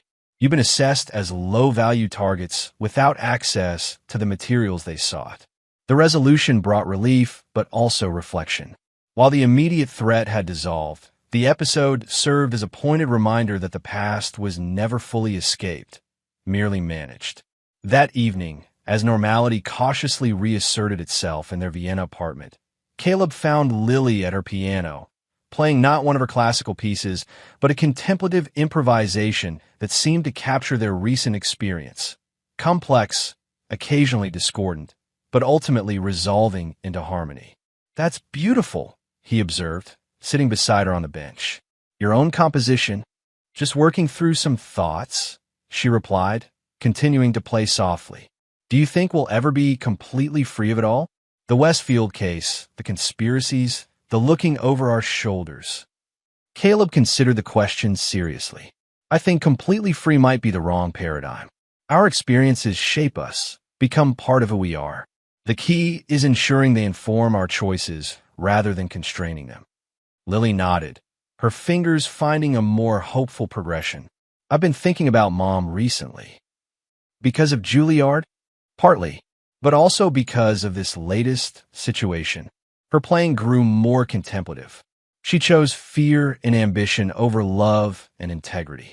That choice cost her everything valuable. She did, Caleb acknowledged carefully. I could resent her for it. Lily continued. Sometimes I still do. But mostly, I'm grateful for the lesson. She looked up from the keys, her expression startlingly mature. I've seen firsthand what happens when people choose power over principle, fear over courage, ambition over loyalty. A difficult lesson to learn so young, Caleb observed. But an invaluable one, Lily countered. Most people my age haven't had to consciously choose their values. They just absorb whatever surrounds them. I've had to deliberately decide who I want to be.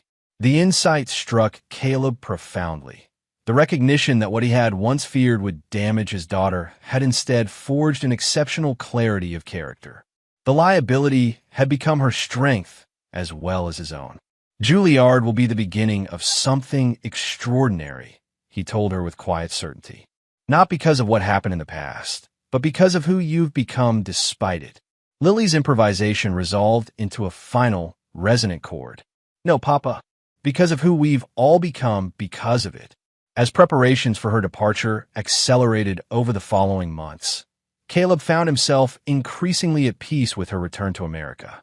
The recent incident had demonstrated their capacity to address threats proactively rather than reactively, a fundamental shift from the desperate flight of 8 years earlier. When June arrived, and with it Lily's high school graduation, they celebrated not merely her academic achievements, but the journey that had brought them to this threshold. Bridget had arranged a surprise, flying in both Reuben and, with careful coordination, Vanessa for the ceremony. The gesture might once have seemed unimaginable, but time and truth had gradually transformed former enemies into cautious participants in a shared future. Vanessa's relationship with Lily had evolved into something neither idealized nor villainized, simply human, with all the complexity that entailed. As summer waned and Lily's departure for New York approached, Caleb found himself standing on their balcony one evening, contemplating the decision that he and Bridget had been discussing privately for weeks. Have you told her yet? Bridget asked, joining him with 2 glasses of wine. Not yet. I wanted to be absolutely certain before raising the possibility. And are you? Certain. Caleb nodded slowly. I think it's time. The New York office needs leadership. Lily needs support during her transition. And perhaps we all need to complete this circle, to return freely to a place we once fled in fear. From refugees to returnees, Bridget mused. A powerful statement. Later that week, over dinner, they presented Lily with their decision. They would relocate to New York with her, dividing time between there and Vienna as the business required, but establishing their primary residence in Manhattan to support her Juilliard journey. Lily's expression shifted from surprise to understanding to profound gratitude. You're sure? After everything that happened there? That's precisely why, Caleb explained. We left as victims, fleeing conspiracy and betrayal, returning as a family, on our terms, with the truth established and justice served. That's the final victory. The liability becomes the legacy. Lily repeated the phrase she'd heard years earlier, now fully comprehending its meaning. As summer ended and packing began, Caleb found himself increasingly drawn to the symbolic power of their impending return. The city that had once harbored those who plotted his death would now witness the flourishing of both his daughter's extraordinary talent and the security firm built on the principles that had nearly cost him everything. The liability had come full circle, transforming threat into opportunity, conspiracy into purpose, and exile into triumphant return. Chapter 9. Legacies Forged. The Manhattan skyline glittered through floor-to-ceiling windows as Caleb surveyed the gathered crowd.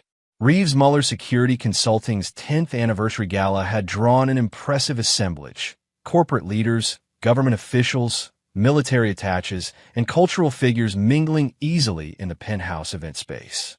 At 47, Caleb had acquired the distinguished bearing that came with hard-won wisdom rather than mere age. The company he and Bridget had built from exile had grown into a global leader in corporate integrity and security consulting, with offices in 7 countries and a reputation for uncompromising ethics. Quite a testament to what you've built, observed General Hargrove, now well into his 80s but still commanding respect with his presence. The retired officer had become a close family friend and occasional company advisor over the years. What we built together, Caleb corrected, including Bridget in his glance as she approached with champagne flutes. None of this would exist without the stand you took a decade ago. I merely provided cover, Hargrove dismissed modestly. You did the hard work of rebuilding afterward. The conversation paused as attention shifted toward the small stage where a Steinway grand piano awaited. At 19, Lily Reeves had matured into a poised young woman whose musical career was experiencing a meteoric rise. Now in her second year at Juilliard, she had already performed with major symphonies and recorded her first album of Chopin interpretations. As she took her place at the piano, the crowd fell silent in anticipation. Rather than one of her classical showcase pieces, however, she began playing an original composition, one Caleb recognized as the improvisation she had been developing since their Vienna days. Now fully realized, it wove complex emotions into a narrative of challenge, loss, resilience, and ultimately, triumph. The piece held the audience spellbound, its emotional authenticity transcending technical brilliance. When the final notes resonated and then faded, there was a moment of profound silence before thunderous applause erupted. Lily acknowledged the response with gracious nods before speaking into the microphone. That piece is called Liability to Legacy. It tells the story of my father, my stepmother, and the journey that ultimately created this company. She gestured toward Caleb and Bridget. 10 years ago, they taught me that our greatest vulnerabilities can become our greatest strengths when faced with courage and integrity. Everything we celebrate tonight was built on that foundation. The personal tribute brought unexpected emotion to Caleb's typically composed demeanor. Bridget squeezed his hand in silent understanding. Later, as the evening progressed, Caleb found himself in conversation with a Justice Department official who had been involved in the original Westfield case. Dominic Westfield died last month. The official informed him quietly. Heart failure in the Federal Medical Center. I thought you should know. Caleb absorbed the information with surprising equanimity. Thank you for telling me. Does it bring closure? The official inquired. Closure came years ago, Caleb replied thoughtfully. When we stopped defining our lives by what he tried to take from us and started building something he could never touch. Across the room, he noticed Lily deep in conversation with a New York Philharmonic's conductor, while nearby, Bridget charmed a group of European ambassadors in flawless diplomatic German. The sight crystallized everything they had achieved, not merely survival, but flourishing. After the guests departed, the family lingered in the emptied venue, reluctant to end such a milestone evening. Joined by Ruben, who now headed their European operations, they shared a final quiet toast. 10 years, Ruben marveled. From a desperate escape plan to this. I'm not sure any of us could have imagined it. I did, Lily surprised him by saying. Not the specifics, maybe, but even as a scared 6-year-old, I somehow knew Dad would turn it all around. She smiled at Caleb. You never saw yourself as a victim, even when you were literally running for your life. He saw himself as a protector, Bridget corrected gently. First of you, then of the principles that nearly cost him everything. And now, Caleb prompted, curious about her perspective. Now you're a builder, Bridget decided. Of security, of trust, of systems that prevent others from experiencing what we did. The observation resonated deeply. From victim to fugitive to protector to builder, the evolution felt right, each stage necessary for what followed. The following morning, Caleb rose early, drawn to the floor-to-ceiling windows of their Tribeca penthouse. The city sprawled before him. The same city from which they had fled a decade earlier, now transformed into the headquarters of everything they valued. Bridget joined him, wrapping her arms around him from behind. Having existential thoughts after last night's celebration? Reflective ones, he clarified. about how circuitous the path has been to arrive exactly where we were meant to be. She nodded against his shoulder. The lieutenant colonel who became a fugitive, who became a security consultant, who became a corporate leader, protecting the very institutions once corrupted against him.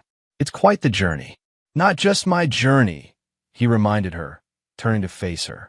You left a peaceful life in Stuttgart to join a man on the run with a traumatized child. That required extraordinary courage. Or extraordinary recognition, she countered with a smile. Some risks are worth taking because of who you're taking them with. Later that day, they met Lily for brunch near Lincoln Center, a weekend tradition since her move to Juilliard. As they settled at their usual table, Caleb noticed a familiar figure entering the restaurant, hesitating briefly before approaching. Vanessa, visiting from California for a teacher's conference, had been invited by Lily, part of the carefully maintained relationship they had established over the years.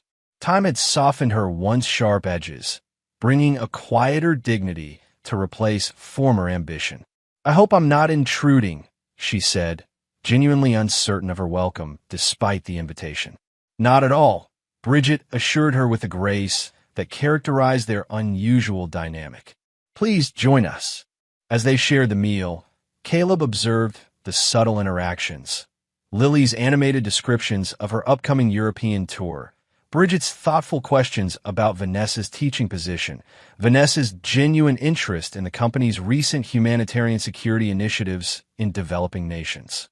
The tension that might have dominated such an encounter years earlier had gradually evolved into something approaching normalcy, not through forgetting the past, but through refusing to be defined by it. When Lily excused herself briefly, Vanessa turned to Caleb with unexpected earnestness. I heard about Westfield's death. How you feel about it? Surprisingly little, he admitted. He ceased being central to our story long ago. She nodded, understanding. I used to dream about the life I thought he could give me. All that power, influence, wealth. Her gaze moved between Caleb and Bridget. But you two have built something far more valuable, something real. You've built something too, Bridget noted kindly. Your teaching, your literacy program. That matters. It does, Vanessa acknowledged. Though I'll always wish I'd realized sooner what actually matters. When Lily returned, the conversation shifted to her upcoming performance schedule and the foundation she had established to provide musical education in underserved communities. A purposeful use of her growing influence that reflected the values instilled through her unusual upbringing.